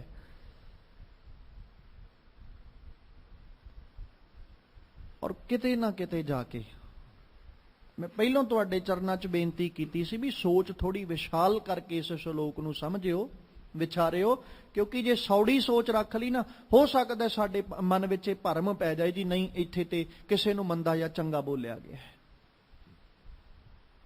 ਕਿਉਂਕਿ ਗੁਰਬਾਣੀ ਕਿਸੇ ਨੂੰ ਮੰਦਾ ਨਹੀਂ ਕਹਿੰਦੀ। ਗੁਰਬਾਣੀ ਨੇ ਕਦੇ ਕਿਸੇ ਨੂੰ ਨੀਵਾਂ ਵਿਖਾਉਣ ਦਾ ਕੋਈ ਕਿਸੇ ਪ੍ਰਕਾਰ ਦੀ ਵਿਚਾਰ ਸਾਨੂੰ ਨਹੀਂ ਦਿੱਤੀ। ਗੁਰਬਾਣੀ ਨੇ ਜਦੋਂ ਵੀ ਸਮਝਾਇਆ ਸਾਨੂੰ ਉਦਾਹਰਣ ਦੇ ਕੇ ਸਮਝਾ ਤੇ ਦਿੱਤਾ। ਬਸ ਗੁਰਬਾਣੀ ਨੂੰ ਸਮਝਣ ਲੱਗਿਆਂ ਸਾਡੀ ਸੋਚ ਉੱਚੀ ਜਾਂ ਨੀਵੀਂ ਹੋ ਸਕਦੀ ਹੈ, ਪਰ ਗੁਰਬਾਣੀ ਕਦੇ ਕਿਸੇ ਨੂੰ ਨੀਵਾਂ ਨਹੀਂ ਵਿਖਾਉਂਦੀ। ਇਸ ਗੱਲ ਦਾ ਹਮੇਸ਼ਾ ਖਿਆਲ ਰੱਖਿਓ। ਜੇ ਗੁਰਬਾਣੀ ਪੜ੍ਹਦਿਆਂ ਹੋਇਆਂ ਅਸੀਂ ਕਿਸੇ ਪ੍ਰਤੀ ਸੋਚ ਲੈਨੇ ਆ ਨਾ ਵੀ ਇੱਥੇ ਗੁਰਬਾਣੀ ਨੇ ਉਹਨੂੰ ਨੀਵਾਂ ਵਿਖਾਇਆ ਜਾਂ ਉਹਨੂੰ ਮਾੜਾ ਆਖਿਆ, ਉੱਥੇ ਸਾਡੀ ਸੋਚ ਮਾੜੀ ਹੈ, ਗੁਰਬਾਣੀ ਨੇ ਉਹਨੂੰ ਮਾੜਾ ਨਹੀਂ ਆਖਿਆ। ਉੱਥੇ ਅਸੀਂ ਉਨੀ ਕੁ ਸੋਚ ਦੇ ਮਾਲਕ ਆ, ਅਸੀਂ ਉਹ ਤੋਂ ਗਾਂ ਸੋਚ ਹੀ ਨਹੀਂ ਸਕੇ, ਅਸੀਂ ਉਦੋਂ ਵੱਧ ਸੋਚ ਨਹੀਂ ਸਕੇ, ਅਸੀਂ ਉਦੋਂ ਵੱਧ ਆਪਣੀ ਸੋਚ ਨੂੰ ਵਿਸ਼ਾਲਤਾ ਨਾਲ ਲੈ ਕੇ ਨਹੀਂ ਜਾ ਸਕੇ। ਜੇ ਆਪਣੀ ਸੋਚ ਨੂੰ ਵਿਸ਼ਾਲਤਾ ਨਾਲ ਲੈ ਜਾਂਦੇ ਤੇ ਸਾਨੂੰ ਸਮਝ ਲੱਗ ਜਾਂਦੀ ਵੀ ਭਾਈ ਗੁਰਬਾਣੀ ਨੇ ਕਦੇ, ਬਸ ਕਿਉਂਕਿ ਗੁਰਬਾਣੀ ਨੇ ਜਦੋਂ ਵੀ ਕਿਹਾ ਨਾ ਤੇ ਉਦੋਂ ਭਰਮ ਨੂੰ ਗੁਰਬਾਣੀ ਨੇ ਜ਼ਰੂਰ ਕੰਡੈਮ ਕੀਤਾ, ਜਾਂ ਜੋ ਲੋਕ ਪਾਖੰਡ ਕਰਦੇ ਸਨ ਜਾਂ ਵਿਖਾਵਾ ਕਰਦੇ ਸਨ, ਗੁਰਬਾਣੀ ਨੇ ਉਹਨਾਂ ਚੀਜ਼ਾਂ ਨੂੰ ਕੰਡੈਮ ਕੀਤਾ। ਪਰ ਗੁਰਬਾਣੀ ਨੇ ਹੋਰ ਕਿਸੇ ਵੀ ਕਰਮ ਨੂੰ ਲੈ ਕਰਕੇ ਜਾਂ ਕਿਸੇ ਵੀ ਕਹਿ ਲੋ ਸ਼ਖਸ ਨੂੰ ਲੈ ਕਰਕੇ ਗੁਰਬਾਣੀ ਨੇ ਕਿਸੇ ਨੂੰ ਨੀਵਾਂ ਜਾਂ ਮਾੜਾ ਵਿਖਾਉਣ ਦਾ ਕਦੇ ਵੀ ਇਸ ਤਰ੍ਹਾਂ ਦੀ ਵਿਚਾਰ ਸਾਨੂੰ ਬਾਣੀ ਨੇ ਨਹੀਂ ਦਿੱਤੀ। ਤੇ ਅੱਜ ਭਗਤ ਕਬੀਰ ਸਾਹਿਬ ਨੇ ਵੀ ਜੋ ਸਮਾਜ ਦੇ ਵਿੱਚ ਇੱਕ ਭਰਮ ਸੀ, ਕਿਉਂਕਿ ਸਮਾਜ ਦਾ ਮੰਨਣਾ ਸੀ ਵੀ ਰਾਮ ਉੱਥੋਂ ਕਤਾਕੀ ਹੈ, ਵੀ ਜੇ ਅਸੀਂ ਰਾਮ ਕਹਿ ਰਹੇ ਹਾਂ ਆਪਣੀ ਜ਼ੁਬਾਨ ਤੋਂ ਤੇ ਰਾਮ ਦਾ ਮਤਲਬ ਇਹ ਹੈ ਵੀ ਉਹ ਸ਼ਖਸ ਜਿਹੜਾ ਸਮੇਂ ਅਨੁਸਾਰ ਆਇਆ। ਇਹੀ ਇੱਕ ਕਾਰਨ ਸੀ ਕਿ ਸਮੇਂ ਮੁਤਾਬਕ ਜਾਂ ਗੁਰੂ ਨਾਨਕ ਸਾਹਿਬ ਤੋਂ ਪਹਿਲਾਂ ਦੀ ਵੀ ਜੇ ਆਪਾਂ ਗੱਲ ਕਰਾਂਗੇ, ਕਿਉਂਕਿ ਧਾਰਮਿਕ ਗ੍ਰੰਥ ਜਦੋਂ ਆਪਾਂ ਆਪਣਾ ਪੜ੍ਹਦੇ ਹਾਂ ਨਾ, ਗੁਰੂ ਗ੍ਰੰਥ ਸਾਹਿਬ ਦੀ ਬਾਣੀ ਪੜ੍ਹਦੇ ਹਾਂ, ਤੇ ਗੁਰੂ ਗ੍ਰੰਥ ਸਾਹਿਬ ਪਾਤਸ਼ਾਹ ਦੇ ਅੰਦਰ ਕਿਸੇ ਪ੍ਰਕਾਰ ਇਦਾਂ ਦੀ ਵਿਚਾਰ ਸਾਨੂੰ ਨਹੀਂ ਮਿਲਦੀ ਵੀ ਸਤਿਗੁਰੂ ਜੀ ਨੇ ਇਦਾਂ ਦੀ ਸੋਚ ਰੱਖੀ ਹੋਵੇ ਵੀ ਭਾਈ ਆਹ ਲਫ਼ਜ਼ ਜਿਹੜਾ ਮੈਂ ਵਰਤਣ ਲੱਗਿਆ ਇਹ ਕਿਸੇ ਹੋਰ ਧਰਮ ਦਾ ਹੈ, ਜਾਂ ਇਹ ਲਫ਼ਜ਼ ਜਿਹੜਾ ਕਿਸੇ ਹੋਰ ਧਰਮ ਵਿੱਚੋਂ ਆਇਆ। ਮਾਲਕ ਨੇ ਹਰ ਤਰ੍ਹਾਂ ਦਾ ਸ਼ਬਦ ਜਿਹੜਾ ਗੁਰਬਾਣੀ 'ਚ ਵਰਤਿਆ ਜਿਹੜਾ ਅਕਾਲ ਪੁਰਖ ਲਈ ਵਰਤਿਆ ਜਾਂਦਾ ਸੀ। ਜਿਵੇਂ ਆਪਾਂ ਅੱਲਾ ਦੀ ਗੱਲ ਕਰ ਲਈਏ ਜਾਂ ਖੁਦਾ ਦੀ ਗੱਲ ਕਰ ਲਈਏ ਜਾਂ ਰਾਮ ਦੀ ਗੱਲ ਕਰ ਲਈਏ, ਗੋਬਿੰਦ ਦੀ ਗੱਲ ਕਰ ਲਈਏ, ਗੋਪਾਲ ਦੀ ਗੱਲ ਕਰ ਲਈਏ, ਸਤਿਗੁਰੂ ਨੇ ਇਹਨਾਂ ਸਾਰੇ ਸ਼ਬਦਾਂ ਨੂੰ ਗੁਰਬਾਣੀ 'ਚ ਵਰਤਿਆ। ਪਰ ਗੁਰੂ ਨਾਨਕ ਸਾਹਿਬ ਤੋਂ ਪਹਿਲਾਂ ਦੀ ਜੋ ਹਿੰਦੁਸਤਾਨ ਦੇ ਲੋਕਾਂ ਦੀ ਸੋਚ ਸੀ ਨਾ, ਭਾਰਤ ਦੇ ਲੋਕਾਂ ਦੀ ਜੋ ਸੋਚ ਸੀ ਉਹ ਇਹ ਸੀ ਵੀ ਜਿਹੜਾ ਖੁਦਾ ਲਫ਼ਜ਼ ਹੈ ਇਹ ਇਸਲਾਮ ਧਰਮ ਨਾਲ ਸੰਬੰਧ ਰੱਖਦਾ ਹੈ, ਅੱਲਾ ਅੱਲਾ ਲਫ਼ਜ਼ ਜਿਹੜਾ ਇਹ ਇਸਲਾਮ ਧਰਮ ਨਾਲ ਸੰਬੰਧ ਰੱਖਦਾ ਹੈ, ਰਾਮ ਲਫ਼ਜ਼ ਜਿਹੜਾ ਉਹ ਹਿੰਦੂ ਧਰਮ ਸਨਾਤਨ ਧਰਮ ਦੇ ਨਾਲ ਸੰਬੰਧ ਰੱਖਦਾ ਹੈ। ਇਦਾਂ ਦੀ ਸੋਚ ਜਿਹੜੀ ਉਹ ਲੋਕਾਂ ਦੀ ਸੀ, ਤੇ ਜਿਹਦੇ ਕਰਕੇ ਇਹਨਾਂ ਦੋ ਸ਼ਬਦਾਂ ਨੂੰ ਲੈ ਕੇ ਸਮੇਂ-ਸਮੇਂ ਅਨੁਸਾਰ ਮਤਭੇਦ ਵੀ ਹੁੰਦਾ ਰਿਹਾ ਤੇ ਸਮੇਂ-ਸਮੇਂ ਅਨੁਸਾਰ ਆਪਸ ਵਿੱਚ ਲੜਦੇ ਵੀ ਰਹੇ ਨੇ। ਖੁਦਾ ਖੁਦਾ ਕਹਿਣ ਵਾਲੇ ਉਹ ਦੂਜੇ ਨੂੰ ਕਹਿੰਦੇ ਭਾਈ ਤੂੰ ਰਾਮ ਨਹੀਂ ਕਹਿਣਾ, ਅੱਜ ਤੋਂ ਤੂੰ ਖੁਦਾ ਕਹਿਣਾ ਸ਼ੁਰੂ ਕਰ ਦੇ। ਤੇ ਜਿਹੜਾ ਰਾਮ ਰਾਮ ਕਹਿਣ ਵਾਲਾ ਜਦੋਂ ਕਿਤੇ ਉਹਦਾ ਜ਼ੋਰ ਚੱਲਣਾ, ਉਹਦਾ ਬਲ ਚੱਲਣਾ, ਉਹਨੇ ਦੂਜੇ ਨੂੰ ਫੜ ਕੇ ਉਹਨੂੰ ਕਹਿਣਾ ਵੀ ਅੱਜ ਤੋਂ ਅੱਜ ਤੂੰ ਅੱਲਾ ਨਹੀਂ ਤੂੰ ਵੀ ਰਾਮ ਕਹਿਣਾ। ਇਹ ਸੌੜੀ ਸੋਚ, ਛੋਟੀ ਸੋਚ ਦੇ ਅਸੀਂ ਕਹਿ ਸਕਦੇ ਹਾਂ ਵੀ ਨਤੀਜਾ ਸੀ, ਜਿਹਦੇ ਕਰਕੇ ਲੋਕਾਂ ਦੇ ਮਨਾਂ ਵਿੱਚ ਇੱਕ ਭਰਮ ਸੀ ਵੀ ਆਹ ਸਾਡੇ ਧਰਮ ਦਾ ਸ਼ਬਦ ਹੈ ਤੇ ਆਹ ਦੂਜੇ ਧਰਮ ਦਾ ਸ਼ਬਦ ਹੈ। ਕਿਉਂਕਿ ਜੇ ਅਸੀਂ ਇਹ ਮੰਨ ਲਾਂਗੇ ਤੇ ਫਿਰ ਰਾਮ ਅਕਾਲ ਪੁਰਖ ਦਾ ਜਿਹੜੀ ਕਹਿ ਲੋ ਉਹ ਅਸੀਂ ਕਿਸੇ ਨਾ ਕਿਸੇ ਥਾਂ ਉੱਤੇ ਜਾ ਕੇ ਉਹਨੂੰ ਸੀਮਤ ਕਰ ਬੈਠੇ ਵੀ ਇਸ ਧਰਮ ਨਾਲ ਆਹ ਸ਼ਬਦ ਸੰਬੰਧ ਰੱਖਦਾ ਹੈ ਜਾਂ ਇਸ ਧਰਮ ਨਾਲ ਆਹ ਸ਼ਬਦ ਸੰਬੰਧ ਰੱਖਦਾ ਹੈ। ਪਰ ਗੁਰੂ ਨਾਨਕ ਸਾਹਿਬ ਨੇ ਜਿਹੜੀ ਸੋਚ ਦਿੱਤੀ ਸੀ ਉਹ ਇਹ ਦਿੱਤੀ ਸੀ ਭਾਈ ਸਾਰੇ ਦੇ ਸਾਰੇ ਨਾਮ ਉਸ ਰੱਬ ਦੇ ਨੇ, ਕੋਈ ਵੀ ਲੈ ਕੇ ਤੂੰ ਉਹਨੂੰ ਚੇਤੇ ਕਰ ਲਾ। ਜੇ ਤੇਰੀ ਮੱਤ ਚੰਗੀ ਹੈ, ਤੇਰੀ ਸੋਚ ਚੰਗੀ ਹੈ, ਤੇਰਾ ਹਿਰਦਾ ਸਾਫ਼ ਹੈ, ਤੇ ਜੇ ਤੂੰ ਉਹਨੂੰ ਖੁਦਾ ਕਹਿ ਕੇ ਵੀ ਆਵਾਜ਼ ਮਾਰੀ ਹੋਏਗੀ ਉਹਨੇ ਤਾਂ ਵੀ ਮਿਲ ਜਾਣਾ। ਜੇ ਤੂੰ ਰਾਮ ਕਹਿ ਕੇ ਆਵਾਜ਼ ਮਾਰੀ ਹੋਏਗੀ ਉਹਨੇ ਤੈਨੂੰ ਤਾਂ ਵੀ ਮਿਲ ਜਾਣਾ ਹੈ। ਤੇ ਜੇ ਤੂੰ ਇਹਨਾਂ ਦੋਵਾਂ ਤੋਂ ਛੁੱਟ ਕੋਈ ਹੋਰ ਸ਼ਬਦ ਵੀ ਵਰਤਿਆ ਹੋਏਗਾ ਸੱਜਣਾ ਮਿਲ ਉਹਨੇ ਤੈਨੂੰ ਤਾਂ ਵੀ ਜਾਣਾ ਹੈ। ਪਰ ਜੇ ਤੇਰਾ ਹਿਰਦਾ ਸਾਫ਼ ਹੋਇਆ ਤਾਂ, ਜੇ ਹਿਰਦਾ ਚੰਗਾ ਹੋਇਆ ਸਾਫ਼ ਹੋਇਆ ਤੇ ਫਿਰ ਭਾਵੇਂ ਕਿਹੜਾ ਮਰਜ਼ੀ ਲਫ਼ਜ਼ ਵਰਤ ਲਾ, ਤੈਨੂੰ ਇਹ ਨਹੀਂ ਕਿਹਾ ਜਾਏਗਾ ਵੀ ਰੱਬ ਨੇ ਆ ਕੇ ਇਹ ਨਹੀਂ ਕਹਿਣਾ ਵੀ ਤੂੰ ਕਿਉਂ ਇਹ ਲਫ਼ਜ਼ ਵਰਤਿਆ। ਆਪਾਂ ਗੁਰੂ ਨਾਨਕ ਸਾਹਿਬ ਨੂੰ ਪੜ੍ਹਿਆ, ਬਾਬੇ ਨਾਨਕ ਨੇ ਨਾ ਸ਼ੁਰੂ ਵਿੱਚ ਹੀ ਆ ਕੇ, ਕਿਉਂਕਿ ਨਾ ਜਿਹੜਾ ਧਰਮੀ ਆਗੂ ਸੀ ਨਾ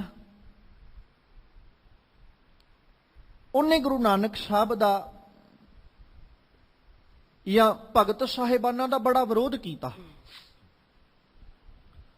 ਵਿਰੋਧ ਕਰਨ ਦਾ ਕਾਰਨ ਇਹ ਸੀ ਵੀ ਜਿਹੜਾ ਧਰਮ ਦੇ ਨਾਮ ਉੱਤੇ ਆਪਣੀ ਦੁਕਾਨ ਚਲਾਉਂਦਾ ਸੀ, ਉਹਦੀ ਦੁਕਾਨ ਨੂੰ ਬਹੁਤ ਜ਼ਿਆਦਾ ਨੁਕਸਾਨ ਹੋਇਆ ਜਦੋਂ ਬਾਬੇ ਨਾਨਕ ਨੇ ਜਾ ਕੇ ਸਮਾਜ ਵਿੱਚ ਜਾਂ ਭਗਤ ਸਾਹਿਬਾਨਾਂ ਨੇ ਜਾ ਕੇ ਸਮਾਜ ਵਿੱਚ ਗਿਆਨ ਦੀ ਦਾਤ ਦਿੱਤੀ। ਉਹਨੂੰ ਬਹੁਤ ਨੁਕਸਾਨ ਹੋਇਆ, ਜਿਹਦੀ ਦੁਕਾਨ ਹੀ ਇਸ ਕੰਮ ਕਰਕੇ ਚੱਲਦੀ ਸੀ ਵੀ ਮੈਂ ਜੇ ਲੋਕਾਂ ਨੂੰ ਭਰਮ ਵਿੱਚ ਪਾਵਾਂਗਾ ਤੇ ਮੇਰੀ ਦੁਕਾਨ ਚੱਲਣੀ ਹੈ, ਤੇ ਜੇ ਮੈਂ ਨਾ ਭਰਮ ਵਿੱਚ ਪਾਇਆ ਤੇ ਮੇਰੀ ਦੁਕਾਨ ਬੰਦ ਹੋ ਜਾਣੀ ਹੈ। ਜਿਹਦੀ ਦੁਕਾਨ ਹੀ ਇਸ ਕਰਕੇ ਚੱਲਦੀ ਸੀ, ਜਦੋਂ ਜਾ ਕੇ ਭਗਤ ਸਾਹਿਬਾਨਾਂ ਨੇ ਜਾਂ ਗੁਰੂ ਨਾਨਕ ਸਾਹਿਬ ਨੇ ਆਖਿਆ ਵੀ ਆਹ ਕੀ ਕਰੀ ਜਾਂਦੇ ਹੋ, ਉਹਨਾਂ ਨੂੰ ਬੜੀ ਠੇਸ, ਉਹਨਾਂ ਨੇ ਫਿਰ ਵਿਰੋਧ ਕੀਤਾ। ਕਿਉਂਕਿ ਉਹਨਾਂ ਨੂੰ ਠੇਸ ਲੱਗੀ, ਉਹਨਾਂ ਵਿਰੋਧ ਕਰਨਾ ਸ਼ੁਰੂ ਕਰਤਾ ਵੀ ਇਹ ਤੇ ਸਾਡੀਆਂ ਦੁਕਾਨਾਂ ਬੰਦ ਕਰਾਉਣਗੇ। ਤੇ ਇਸੇ ਤਰ੍ਹਾਂ ਨਾ ਇੱਕ ਭਰਮ ਇਹ ਵੀ ਪਾਇਆ ਗਿਆ ਸੀ ਆਪਣੇ ਆਪਣੇ ਧਰਮ ਮੁਤਾਬਕ ਕਿ ਰੱਬ ਨੂੰ ਨਾ ਜੇ ਆਪਾਂ ਆਵਾਜ਼ ਮਾਰਨੀ ਹੈ ਤੇ ਆਹ ਭਾਸ਼ਾ ਨਾਲ ਚੇਤੇ ਕਰਨਾ ਪਏਗਾ, ਰੱਬ ਨੂੰ ਫੇਰ ਆਵਾਜ਼ ਵੱਜਣੀ ਹੈ। ਇਹ ਵੀ ਇੱਕ ਭਰਮ ਸੀ। ਤੇ ਤੁਸੀਂ ਵੇਖ ਲਓ ਕਿਤੇ ਧਾਰਮਿਕ ਗ੍ਰੰਥ ਪੜ੍ਹ ਕੇ, ਉਹ ਜਿਵੇਂ ਜਿਵੇਂ ਧਰਮਾਂ ਦੇ ਮੁਤਾਬਕ ਧਾਰਮਿਕ ਗ੍ਰੰਥ ਵੀ ਉਹਨਾਂ ਅੱਖਰਾਂ ਵਿੱਚ, ਉਹਨਾਂ ਭਾਸ਼ਾਵਾਂ ਵਿੱਚ ਹੀ ਲਿਖੇ ਗਏ ਜਿਹਨੂੰ ਆਮ ਪੜ੍ਹ ਵੀ ਨਹੀਂ ਸੀ ਸਕਦਾ ਬੰਦਾ। ਜਿਵੇਂ ਆਪਾਂ ਸੰਸਕ੍ਰਿਤ ਭਾਸ਼ਾ ਦੀ ਹੀ ਗੱਲ ਕਰ ਲਈਏ, ਜ਼ਿਆਦਾਤਰ ਧਾਰਮਿਕ ਗ੍ਰੰਥ ਜਿਹੜੇ ਨੇ ਉਹ ਸੰਸਕ੍ਰਿਤ ਭਾਸ਼ਾ ਵਿੱਚ ਮਿਲਦੇ ਨੇ, ਤੇ ਉਹ ਸੰਸਕ੍ਰਿਤ ਭਾਸ਼ਾ ਹੁਣ ਹਰ ਬੰਦਾ ਦੇ ਪੜ੍ਹਨ ਦੀ ਵੱਸ ਦੀ ਗੱਲ ਨਹੀਂ ਸੀ। ਉਹੀ ਪੜ੍ਹ ਸਕਦਾ ਸੀ ਜਿਹਨੇ ਗਿਆਨ ਲਿਆ ਜਾਂ ਜਿਹਨੇ ਬਹੁਤ ਜ਼ਿਆਦਾ ਸਟੱਡੀ ਕੀਤੀ, ਉਹਨੇ ਸੰਸਕ੍ਰਿਤ ਭਾਸ਼ਾ ਨੂੰ ਪੜ੍ਹਿਆ। ਹੁਣ ਜਿਹਨੇ ਪੜ੍ਹਿਆ ਉਹ ਵੀ ਜਾਣਦਾ ਵੀ ਕੀ ਲਿਖਿਆ। ਜਿਵੇਂ ਆਪਾਂ ਇਹਨੂੰ ਹੋਰ ਥੋੜਾ ਜਿਹਾ ਵਿਸ਼ਾਲਤਾ ਨਾਲ ਵਿਚਾਰ ਲਈਏ, ਇੰਗਲਿਸ਼ ਹੈ, ਹਰ ਬੰਦੇ ਦੇ ਵੱਸ ਦੀ ਗੱਲ ਨਹੀਂ ਪੜ੍ਹਨਾ। ਉਹੀ ਪੜ੍ਹੇਗਾ ਜਿਹਨੇ 4 ਅੱਖਰ ਸਿੱਖੇ, ਪਹਿਲੋਂ ਸਿੱਖ ਕੇ ਪੜ੍ਹ ਲਏ ਤੇ ਉਹਨੂੰ ਬਾਅਦ ਚ ਪਤਾ ਲੱਗ ਗਿਆ, ਉਹ ਫਿਰ ਵੀ ਆਪਣੀ ਜ਼ੁਬਾਨ ਨਾਲ ਪੜ੍ਹੀ ਜਾਏਗਾ। ਉਹਨੂੰ ਇਹ ਨਹੀਂ ਪਤਾ ਲੱਗਣਾ ਵੀ ਮੀਨਿੰਗ ਕੀ ਹੈ। ਹੁਣ ਮੀਨਿੰਗ ਦੇ ਲਈ ਕੀ ਹੋਏਗਾ, ਉਹਨੂੰ ਹੋਰ ਜ਼ਿਆਦਾ ਪੜ੍ਹਨਾ ਪਏਗਾ, ਫਿਰ ਜਾ ਕੇ ਪਤਾ ਲੱਗਣਾ। ਤੇ ਹੁਣ ਜਿਹੜਾ ਬੰਦਾ ਪੜ੍ਹ ਚੁੱਕਾ ਹੈ ਉਹ ਆਪਣੀ ਮਰਜ਼ੀ ਨਾਲ ਦੂਜੇ ਨੂੰ ਜਿਹੜਾ ਮਰਜ਼ੀ ਮੀਨਿੰਗ ਦੱਸੀ ਜਾਏ ਉਹਨੇ ਮੰਨ ਲੈਣਾ, ਭਾਈ ਇਹ ਪੜ੍ਹਿਆ, ਇਹਨੇ ਜੋ ਕਿਹਾ ਠੀਕ ਹੈ। ਬੜਾ ਸੌਖਾ ਜਿਹਾ ਤਰੀਕਾ ਸੀ। ਧਾਰਮਿਕ ਆਗੂਆਂ ਦੁਆਰਾ ਇਹੀ ਕੁਝ ਕੀਤਾ ਗਿਆ। ਉਹਨਾਂ ਕੀ ਕਰਨਾ, ਆਪ ਸਿੱਖ ਲੈਣਾ, ਆਪ ਪੜ੍ਹ ਲੈਣਾ, ਜੋ ਪੜ੍ਹ ਕੇ ਲੋਕਾਂ ਨੂੰ ਦੱਸ ਦੇਣਾ, ਲੋਕਾਂ ਨੇ ਮੰਨ ਲੈਣਾ। ਕਿਉਂਕਿ ਲੋਕਾਂ ਨੂੰ ਪੜ੍ਹਨ ਦੀ ਇਜਾਜ਼ਤ ਨਹੀਂ ਸੀ ਦਿੱਤੀ ਜਾਂਦੀ ਵੀ ਤੁਸੀਂ ਪੜ੍ਹ ਸਕਦੇ ਹੋ ਜਾਂ ਤੁਹਾਨੂੰ ਪੜ੍ਹਨ ਦਾ ਹੱਕ ਹੈ। ਲੋਕਾਂ ਨੂੰ ਤੇ ਇਹ ਕਹਿ ਦਿੱਤਾ ਜਾਂਦਾ ਸੀ ਵੀ ਪੜ੍ਹਨ ਦਾ ਹੱਕ ਸਾਨੂੰ ਹੀ ਹੈ, ਕਿਸੇ ਹੋਰ ਨੂੰ ਹੈ ਹੀ ਕੋਈ ਨਹੀਂ। ਤੇ ਹੁਣ ਜਿਹਨੇ ਪੜ੍ਹਿਆ ਹੀ ਨਹੀਂ ਹੈ ਉਹਨੂੰ ਜਾ ਕੇ ਜੋ ਮਰਜ਼ੀ ਦੱਸੀ ਜਾਓ, ਉਹਨੇ ਤੇ ਉਹੀ ਮੰਨਣਾ ਨਾ ਜੋ ਦੱਸਣ ਵਾਲੇ ਨੇ ਦੱਸ ਦਿੱਤਾ, ਉਹਨੇ ਮੰਨ ਲੈਣਾ। ਭਾਈ ਇਹ ਪੜ੍ਹ ਕੇ ਆਇਆ, ਇਹਨੇ ਬੜਾ ਗਿਆਨ ਇਕੱਠਾ ਕੀਤਾ, ਇਹਨੇ ਜ਼ਿੰਦਗੀ ਦੇ 50 ਸਾਲ ਆਪਣੇ ਪੜ੍ਹਾਈ ਵਿੱਚ ਲਾਏ ਨੇ, ਤੇ ਇਹ ਤੇ ਗਲਤ ਦੱਸ ਹੀ ਨਹੀਂ ਸਕਦਾ। ਹੁਣ ਜਿਵੇਂ ਇੱਕ ਅਨਪੜ੍ਹ ਬੰਦਾ ਜਿਹਨੂੰ ਪਤਾ ਹੀ ਨਹੀਂ ਹੈ ਵੀ ਕਿਸ ਢੰਗ ਦੇ ਨਾਲ ਪੜ੍ਹੀਦਾ ਤੇ ਜਾਂ ਇਹਦਾ ਨਤੀਜਾ ਕੀ ਹੋ ਸਕਦਾ ਹੈ, ਉਹਨੂੰ ਇੱਕ ਅਧਿਆਪਕ ਹੈ ਜਿਹਨੇ ਬੜਾ ਚਿਰ ਪੜ੍ਹਿਆ, ਪੜ੍ਹ ਕੇ ਫਿਰ ਉਹ ਅਧਿਆਪਕ ਬਣ ਗਿਆ। ਜਦੋਂ ਅਧਿਆਪਕ ਬਣਿਆ ਉਹ ਅੱਗੇ ਪੜ੍ਹਾਉਣ ਲੱਗ ਗਿਆ। ਹੁਣ ਉਹਨੇ ਕੀ ਕਹਿਣਾ, ਜਿਹੜਾ ਉਹਦੇ ਸਾਹਮਣੇ ਬੈਠਾ ਹੈ ਵਿਦਿਆਰਥੀ ਦੇ ਰੂਪ ਵਿੱਚ, ਉਹ ਅਨਪੜ੍ਹ ਹੈ, ਬਿਲਕੁਲ ਕੋਰਾ ਕਾਗਜ਼ ਹੈ। ਜਦੋਂ ਕੋਰੇ ਕਾਗਜ਼ ਦੇ ਉੱਤੇ ਉਸ ਅਧਿਆਪਕ ਨੇ ਆਪਣੀ ਵਿਚਾਰ ਦੇਣੀ ਹੈ ਤੇ ਕੋਰੇ ਕਾਗਜ਼ ਤੇ ਉਹ ਲਿਖਿਆ ਜਾਣਾ ਹੈ। ਜੇ ਕੋਰੇ ਕਾਗਜ਼ ਦੇ ਉੱਤੇ ਅਧਿਆਪਕ ਨੇ ਕਹਿਤਾ ਨਾ ਵੀ 2 ਤੇ 2 5 ਹੁੰਦੇ ਨੇ, ਉਹ ਕੋਰੇ ਕਾਗਜ਼ ਨੇ 5 ਹੀ ਮੰਨਣੇ ਨੇ। ਹੁਣ ਜਿਹੜਾ ਮਰਜ਼ੀ ਆ ਕੇ ਕਹੀ ਜਾਏ ਵੀ 4 ਹੁੰਦੇ ਨੇ, ਤੂੰ ਨਾ ਏਦਾਂ ਮੰਨ ਵੀ 2 ਤੇ 2 4 ਹੁੰਦੇ ਨੇ, ਤੈਨੂੰ ਤੇਰੇ ਅਧਿਆਪਕ ਨੇ ਗਲਤ ਦੱਸਿਆ। ਉਹਨੇ ਕਹਿਣਾ ਵੀ ਨਹੀਂ, ਮੇਰੇ ਅਧਿਆਪਕ ਨੇ ਇੰਨਾ ਚਿਰ ਪੜ੍ਹਿਆ, ਉਹਨੇ ਫਿਰ ਮੈਨੂੰ ਪੜ੍ਹਾਇਆ, ਉਹਨੇ ਕਿਹਾ ਨਾ 2 ਤੇ 2 5 ਹੁੰਦੇ ਤੇ 2 ਤੇ 2 5 ਹੀ ਹੁੰਦੇ ਨੇ, ਤੂੰ ਗਲਤ ਹੈ। ਆਹ ਸੋਚ ਇੰਨੀ। ਇਸੇ ਤਰ੍ਹਾਂ ਧਰਮ ਦੇ ਜਿਹੜੇ ਆਗੂ ਸੀ ਨਾ, ਉਹਨਾਂ ਨੇ ਇਦਾਂ ਦੀ ਸੋਚ ਬਣਾਤੀ ਲੋਕਾਂ ਦੀ, ਤੇ ਉਹ ਲੋਕ ਇੱਥੋਂ ਕੁ ਤੱਕ ਹੀ ਸੀਮਤ ਹੋ ਗਏ। ਤੇ ਉਹਨਾਂ ਨੇ ਖਾਸ ਕਰਕੇ ਭਾਸ਼ਾਵਾਂ ਵੀ ਸੀਮਤ ਕਰ ਲਈਆਂ ਵੀ ਭਾਈ ਆਹ ਭਾਸ਼ਾ ਆਹ ਧਰਮ ਦਾ ਬੰਦਾ ਪੜ੍ਹ ਸਕਦਾ ਹੈ, ਆਹ ਭਾਸ਼ਾ ਇਸ ਧਰਮ ਦਾ ਬੰਦਾ ਹੀ ਪੜ੍ਹ ਸਕਦਾ ਹੈ। ਤੇ ਬਾਬੇ ਨਾਨਕ ਨੇ ਆਖਿਆ ਸੀ, ਉਹ ਦੁਨੀਆ ਦੇ ਲੋਕੋ ਕਿਉਂ ਐਵੇਂ ਭਰਮਾਂ ਵਿੱਚ ਪਏ ਹੋ, ਰੱਬ ਨੂੰ ਕਿਸੇ ਖਾਸ ਭਾਸ਼ਾ ਦੀ ਲੋੜ ਹੈ ਹੀ ਨਹੀਂ। ਤੁਹਾਡੇ ਮਨ 'ਚ ਭੁਲੇਖਾ ਹੋ ਸਕਦਾ ਹੈ ਵੀ ਰੱਬ ਨੂੰ ਆਹ ਭਾਸ਼ਾ ਚੰਗੀ ਲੱਗਦੀ ਜਾਂ ਆਹ ਮਾੜੀ ਲੱਗਦੀ ਹੈ, ਪਰ ਰੱਬ ਨੂੰ ਕੋਈ ਭਾਸ਼ਾ ਚੰਗੀ ਤੇ ਕੋਈ ਮਾੜੀ ਨਹੀਂ ਲੱਗਦੀ। ਰੱਬ ਨੂੰ ਉਹ ਵੀ ਆਵਾਜ਼ਾਂ ਮਾਰ ਲੈਂਦੇ ਜਿਨ੍ਹਾਂ ਨੂੰ ਅਜੇ ਤੱਕ ਰੱਬ ਨੇ ਜ਼ੁਬਾਨ ਹੀ ਨਹੀਂ ਦਿੱਤੀ, ਜਿਹਨੂੰ ਹੁਣ ਬੋਲਣ ਜੋਗੀ ਸਮਰੱਥਾ ਨਹੀਂ ਦਿੱਤੀ। ਇਹਦਾ ਮਤਲਬ ਨਾ ਉਹਨੂੰ ਕੋਈ ਭਾਸ਼ਾ ਆਉਣੀ ਤੇ ਨਾ ਉਹਨੂੰ ਰੱਬ ਮਿਲਣਾ। ਤੇ ਬਾਬੇ ਨਾਨਕ ਨੇ ਪਰ ਆਖਿਆ ਉਹ ਵੀ ਰੱਬ ਨੂੰ ਲੈ ਜਾਂਦੇ ਨੇ, ਕਿਉਂਕਿ ਰੱਬ ਜਦੋਂ ਵੀ ਸੁਣਦਾ ਹੈ ਨਾ, ਉਹ ਪਿਆਰ ਦੀ ਬੋਲੀ ਸੁਣਦਾ ਹੈ। ਹੁਣ ਪਿਆਰ ਦੀ ਬੋਲੀ ਇੰਗਲਿਸ਼ ਵੀ ਹੋ ਸਕਦੀ ਹੈ, ਪਿਆਰ ਦੀ ਬੋਲੀ ਪੰਜਾਬੀ ਵਿੱਚ ਵੀ ਹੋ ਸਕਦੀ ਹੈ, ਪਿਆਰ ਦੀ ਬੋਲੀ ਹਿੰਦੀ ਵਿੱਚ ਵੀ ਹੋ ਸਕਦੀ ਹੈ, ਪਿਆਰ ਦੀ ਬੋਲੀ ਸੰਸਕ੍ਰਿਤ ਭਾਸ਼ਾ ਵਿੱਚ ਵੀ ਹੋ ਸਕਦੀ ਹੈ, ਪਿਆਰ ਦੀ ਬੋਲੀ ਉਰਦੂ ਵਿੱਚ ਵੀ ਹੋ ਸਕਦੀ, ਫਾਰਸੀ ਵਿੱਚ ਵੀ ਹੋ ਸਕਦੀ ਹੈ। ਦੁਨੀਆ ਤੇ 7000 ਭਾਸ਼ਾਵਾਂ ਨੇ, ਉਹ 7000 ਭਾਸ਼ਾਵਾਂ ਵਿੱਚ ਹੀ ਪਿਆਰ ਦੀ ਬੋਲੀ ਹੋ ਸਕਦੀ ਹੈ। ਰੱਬ ਨੇ ਕਿਸੇ ਖਾਸ ਭਾਸ਼ਾ ਨੂੰ ਨਹੀਂ ਸੁਣਨਾ, ਉਹਨੇ ਅੰਦਰਲਾ ਪਿਆਰ ਵੇਖਣਾ ਵੀ ਇਹ ਪਿਆਰ ਨਾਲ ਆਵਾਜ਼ ਕਿੱਦਾਂ ਮਾਰਨ ਲੱਗਾ ਹੈ। ਆ ਇੱਕ ਭੇਦ ਹੈ ਜੋ ਅੱਜ ਭਗਤ ਕਬੀਰ ਸਾਹਿਬ ਸਾਨੂੰ ਸਮਝਾ ਰਹੇ ਨੇ। ਉਹ ਦੁਨੀਆ ਦੇ ਲੋਕੋ, ਜੇ ਰੱਬ ਨੂੰ ਚਾਹੁੰਦੇ ਹੋ ਹਾਸਲ ਕਰਨਾ, ਰੱਬ ਨੂੰ ਪ੍ਰਾਪਤ ਕਰਨਾ, ਤੇ ਫਿਰ ਰੱਬ ਨੂੰ ਪ੍ਰਾਪਤ ਕਰਨ ਦੇ ਲਈ ਇਹ ਮੰਨਣਾ ਪਏਗਾ ਰੱਬ ਦਾ ਨਾਮ ਹੈ। ਨਾਮ ਅਸੀਂ ਕੋਈ ਵੀ ਲੈ ਕੇ ਉਹਨੂੰ ਆਵਾਜ਼ ਮਾਰ ਲਈਏ, ਉਹ ਸਾਨੂੰ ਮਿਲ ਹੀ ਜਾਏਗਾ। ਜ਼ਰੂਰੀ ਨਹੀਂ ਕਿ ਆਹੀ ਸ਼ਬਦ ਵਰਤ ਕੇ ਅਸੀਂ ਆਵਾਜ਼ ਮਾਰਾਂਗੇ ਤੇ ਫੇਰ ਹੀ ਮਿਲੇਗਾ, ਕਿਉਂਕਿ ਸੋਈ ਰਾਮ ਸਭੈ ਕਹੈ। ਉਹੀ ਰਾਮ ਲਫ਼ਜ਼ ਸਾਰੇ ਵਰਤ ਰਹੇ ਨੇ, ਸੋਈ ਕੌਤਕਹਾਰ, ਤੇ ਉਹ ਵੀ ਵਰਤ ਰਹੇ ਨੇ ਜਿਹੜੇ ਰਾਸ ਲੀਲਾ ਕਰ ਕਰਕੇ ਵਿਖਾਰੇ, ਉਹਨਾਂ ਨੇ ਵੀ ਰਾਮ ਰਾਮ ਹੀ ਆਖਿਆ। ਪਰ ਹੁਣ ਉਹ ਰਾਸ ਲੀਲਾ ਕਰਨ ਵਾਲੇ ਰਾਸ ਲੀਲਾ ਤੱਕ ਹੀ ਸੀਮਤ ਨੇ, ਉਹਨਾਂ ਦੀ ਸੋਚ ਉੱਥੋਂ ਕੁ ਤੱਕ ਹੀ ਹੈ। ਤੇ ਜਿਹੜਾ ਅਸਲ ਵਿੱਚ ਰਾਮ ਨੂੰ ਚੇਤੇ ਕਰਨ ਵਾਲਾ, ਅਕਾਲ ਪੁਰਖ ਨੂੰ ਯਾਦ ਕਰਨ ਵਾਲਾ, ਜਦੋਂ ਉਹਨੇ ਰਾਮ ਲਫ਼ਜ਼ ਨੂੰ ਆਵਾਜ਼ ਮਾਰੀ ਤੇ ਉਹਨੇ ਫਿਰ ਰਮਿਆ ਹੋਇਆ ਵੇਖਿਆ ਵੀ, ਮਹਿਸੂਸ ਵੀ ਕੀਤਾ। ਉਹਨੇ ਰਾਮ ਲਫ਼ਜ਼ ਵਰਤਿਆ, ਉਹਨੇ ਜਲ ਵਿੱਚੋਂ ਵੀ ਵੇਖਿਆ ਵੀ ਰਾਮ ਵਸਿਆ ਹੋਇਆ। ਉਹਨੇ ਰਾਮ ਲਫ਼ਜ਼ ਜ਼ੁਬਾਨ ਤੋਂ ਆਖਿਆ, ਉਹਨੇ ਹਵਾ ਵਿੱਚੋਂ ਵੀ ਮਹਿਸੂਸ ਕੀਤਾ ਵੀ ਰਾਮ ਰਮਿਆ ਹੋਇਆ। ਜਦੋਂ ਉਹਨੇ ਰਾਮ ਲਫ਼ਜ਼ ਨੂੰ ਆਪਣੀ ਰਸਨਾ ਤੋਂ ਉਚਾਰਿਆ, ਉਹਨੇ ਉਚਾਰਦਿਆਂ ਬਲਦੀ ਹੋਈ ਅੱਗ ਵਿੱਚੋਂ ਵੀ ਰਾਮ ਨੂੰ ਮਹਿਸੂਸ ਕੀਤਾ ਵੀ ਆ ਰਾਮ ਰਮਿਆ ਹੋਇਆ। ਤੇ ਜਿਹੜਾ ਕੌਤਕਹਾਰ ਤੱਕ ਹੀ ਸੀਮਤ ਹੈ, ਜਦੋਂ ਉਹਨੇ ਰਾਸ ਲੀਲਾ ਕੀਤੀ, ਉਹਨੇ ਆਵਾਜ਼ ਮਾਰੀ, ਉਥੋਂ ਤੱਕ ਹੀ ਸੀਮਤ ਹੋ ਗਿਆ ਵੀ ਆਹ ਕੌਤਕ ਕਰਨ ਵਾਲਾ ਇਹ ਵੀ ਰਾਮ ਹੀ ਹੈ। ਤੇ ਭਗਤ ਜੀ ਨੇ ਆਖਿਆ ਵੀ ਭਾਈ ਨਹੀਂ, ਦੁਨੀਆ ਦੇ ਲੋਕੋ, ਰਾਮ ਕਹਿਨ ਮੈਂ ਭੇਦ ਹੈ, ਤਾਂ ਮੈਂ ਏਕ ਵਿਚਾਰ, ਸੋਈ ਰਾਮ ਸਭੈ ਕਹੈ ਸੋਈ ਕੌਤਕਹਾਰ। ਸਿਰਫ ਸਮਝਣ ਦੀ ਬਾਤ ਹੈ ਕਿ ਜਦੋਂ ਵੀ ਗੁਰਬਾਣੀ ਨੇ ਰਾਮ ਨੂੰ ਆਵਾਜ਼ ਮਾਰੀ ਤੇ ਉਦੋਂ ਰਾਮ ਨੂੰ ਆਵਾਜ਼ ਮਾਰਦਿਆਂ ਸਾਨੂੰ ਰਮੇ ਹੋਏ ਪ੍ਰਮਾਤਮਾ ਦੀ ਪ੍ਰਤੀ ਹੀ ਜਾਗਰੂਕ ਕੀਤਾ। ਭਾਈ ਉਹ ਰਮਿਆ ਹੋਇਆ ਤੇ ਉਸ ਰਮੇ ਹੋਏ ਨੂੰ ਹੀ ਅਸੀਂ ਚੇਤੇ ਕਰਨਾ ਤੇ ਉਸ ਰਮੇ ਹੋਏ ਨਾਲ ਹੀ ਅਸੀਂ ਜੁੜਨਾ ਹੈ। ਕਬੀਰ ਰਾਮੈ ਰਾਮ ਕਹੋ, ਕਹਿਬੇ ਮਾਹੇ ਬਬੇਕ। ਫਿਰ ਭਗਤ ਜੀ ਕਹਿੰਦੇ ਭਾਈ ਤੂੰ ਰਾਮ ਰਾਮ ਆਖ, ਤੈਨੂੰ ਕੋਈ ਨਹੀਂ ਰੋਕਦਾ, ਤੈਨੂੰ ਕਿਸੇ ਨਹੀਂ ਕਹਿਣਾ ਤੂੰ ਰਾਮ ਕਿਉਂ ਕਹਿ ਰਿਹਾ, ਤੈਨੂੰ ਕਿਸੇ ਨਹੀਂ ਆਖਣਾ ਤੂੰ ਰਾਮ ਕਿਉਂ ਆਖਣ ਲੱਗਾ, ਜਾਂ ਤੈਨੂੰ ਕਿਸੇ ਨਹੀਂ ਆਖਣਾ ਵੀ ਤੂੰ ਰਾਮ ਹੀ ਕਹਿ। ਆ ਤਿੰਨੋਂ ਚੀਜ਼ਾਂ ਨੇ। ਜੇ ਕੋਈ ਰਾਮ ਕਹਿ ਰਿਹਾ, ਉਹਨੂੰ ਕਿਸੇ ਨਹੀਂ ਕਹਿਣਾ ਤੂੰ ਕਿਉਂ ਕਹਿ ਰਿਹਾ। ਜੇ ਤੂੰ ਰਾਮ ਆਖ ਰਿਹਾ ਤੇ ਕਿਸੇ ਨੇ ਆ ਕੇ ਵਰਜਣਾ ਨਹੀਂ ਵੀ ਤੂੰ ਰਾਮ ਨਾ ਕਹਿ।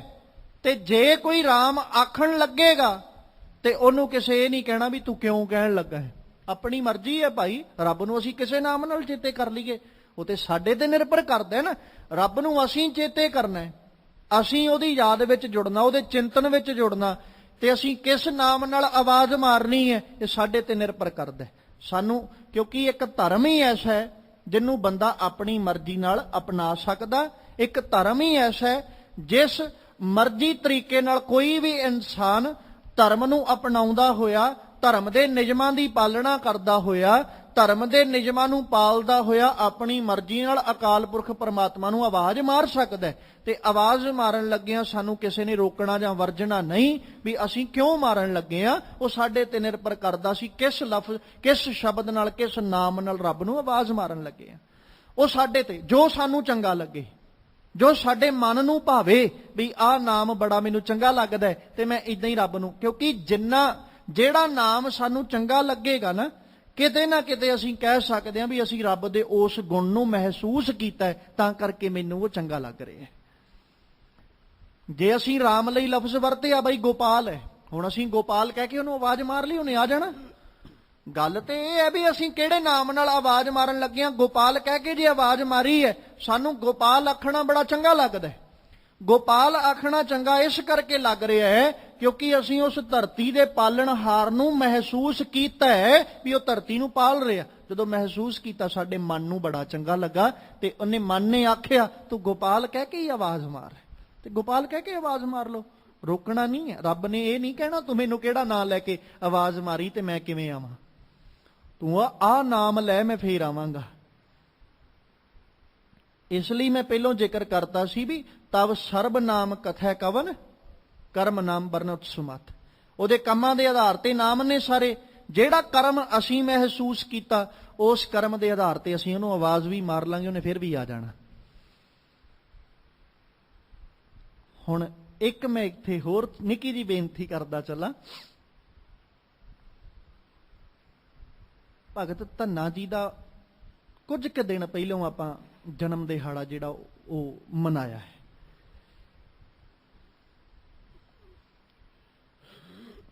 ਹੁਣ ਉਹਨੂੰ ਜਿਨ੍ਹਾਂ ਨੇ, ਕਿਉਂਕਿ ਭਗਤ ਧੰਨਾ ਜੀ ਨੇ ਜਿਹਨੂੰ ਵੇਖਿਆ ਸੀ ਉਹ ਕੁਝ ਹੋਰ ਕਰਦਾ,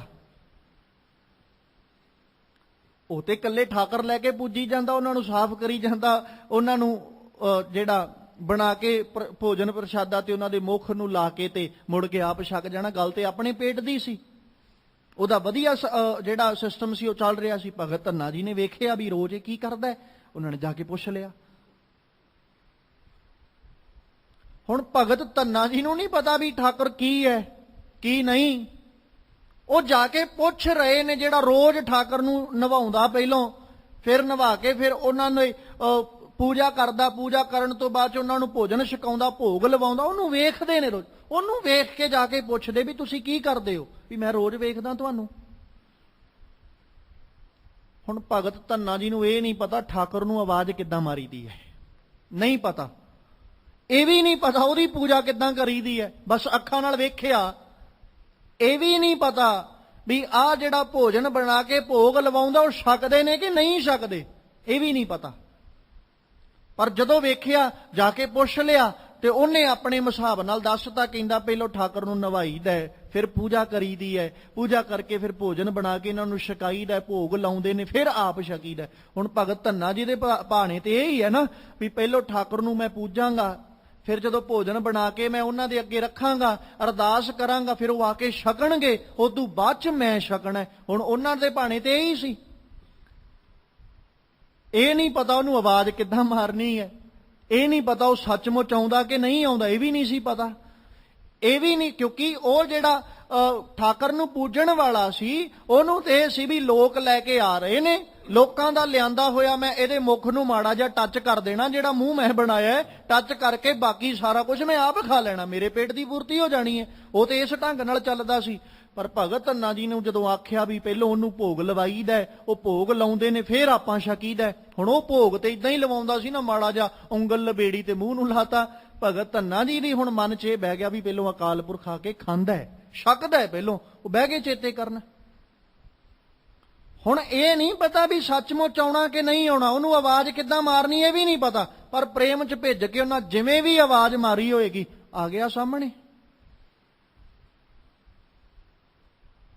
ਅਕਾਲ ਪੁਰਖ, ਸਾਹਮਣੇ ਆ ਗਿਆ। ਜਿਵੇਂ ਵੀ ਆਵਾਜ਼ ਮਾਰੀ, ਬਾਤ ਇਹ ਨਹੀਂ ਵੀ ਉਹਨਾਂ ਨੇ ਕਿਹੜਾ ਨਾਮ ਲੈ ਕੇ ਆਵਾਜ਼ ਮਾਰੀ ਜਾਂ ਕਿੱਦਾਂ ਮਾਰੀ, ਪਰ ਜਦੋਂ ਵੀ ਆਵਾਜ਼ ਮਾਰੀ ਉਹਨੇ, ਅਕਾਲ ਪੁਰਖ ਨੇ ਆ ਕੇ ਸਾਹਮਣੇ ਦਰਸ਼ਨ ਦਿੱਤੇ, ਬਖਸ਼ਿਸ਼ ਕੀਤੇ, ਦੀਦਾਰ ਦਿੱਤੇ, ਤੇ ਦੀਦਾਰ ਦੇ ਕੇ ਸਾਰੀਆਂ ਬਖਸ਼ਿਸ਼ਾਂ ਵੀ ਵਰਤਾਈਆਂ।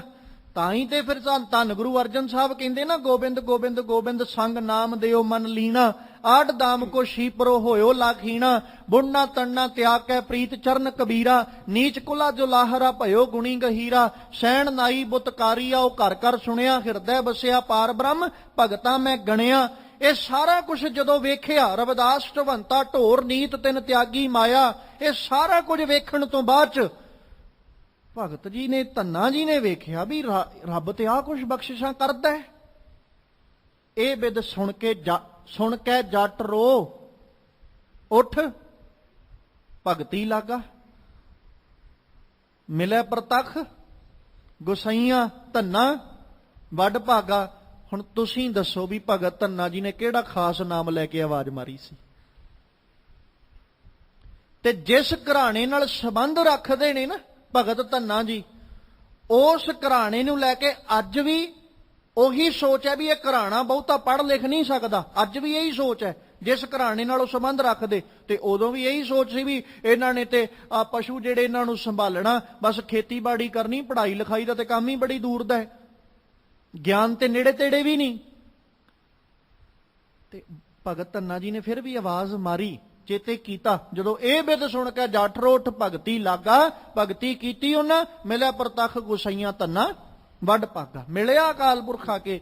ਤੇ ਫਿਰ ਭਗਤ ਕਬੀਰ ਸਾਹਿਬ ਵੀ ਅੱਜ ਕਹਿ ਰਹੇ, ਕਹਿੰਦੇ ਕਬੀਰ ਰਾਮੈ ਰਾਮ ਕਹੋ, ਤੂੰ ਰਾਮ ਰਾਮ ਆਖ, ਤੈਨੂੰ ਕੋਈ ਨਹੀਂ ਰੋਕੇਗਾ, ਪਰ ਕਹਿਬੇ ਮਾਹੇ ਵਿਵੇਕ। ਕਹਿਣ ਦੇ ਵਿੱਚ ਨਾ ਥੋੜੀ ਜੀ ਵਿਵੇਕਤਾ ਵੀ ਹੈ, ਇੱਕ ਫਰਕ ਵੀ ਹੈ। ਇੱਕ ਵਿਵੇਕਤਾ ਮਤਲਬ ਜਿੱਥੇ ਚੰਗੇ ਤੇ ਮੰਦੇ ਦੇ ਵਿੱਚੋਂ ਚੰਗਾ ਚੁਣਨਾ ਆ ਜਾਏ, ਉਹਨੂੰ ਕਿਹਾ ਜਾਂਦਾ ਵਿਵੇਕੀ।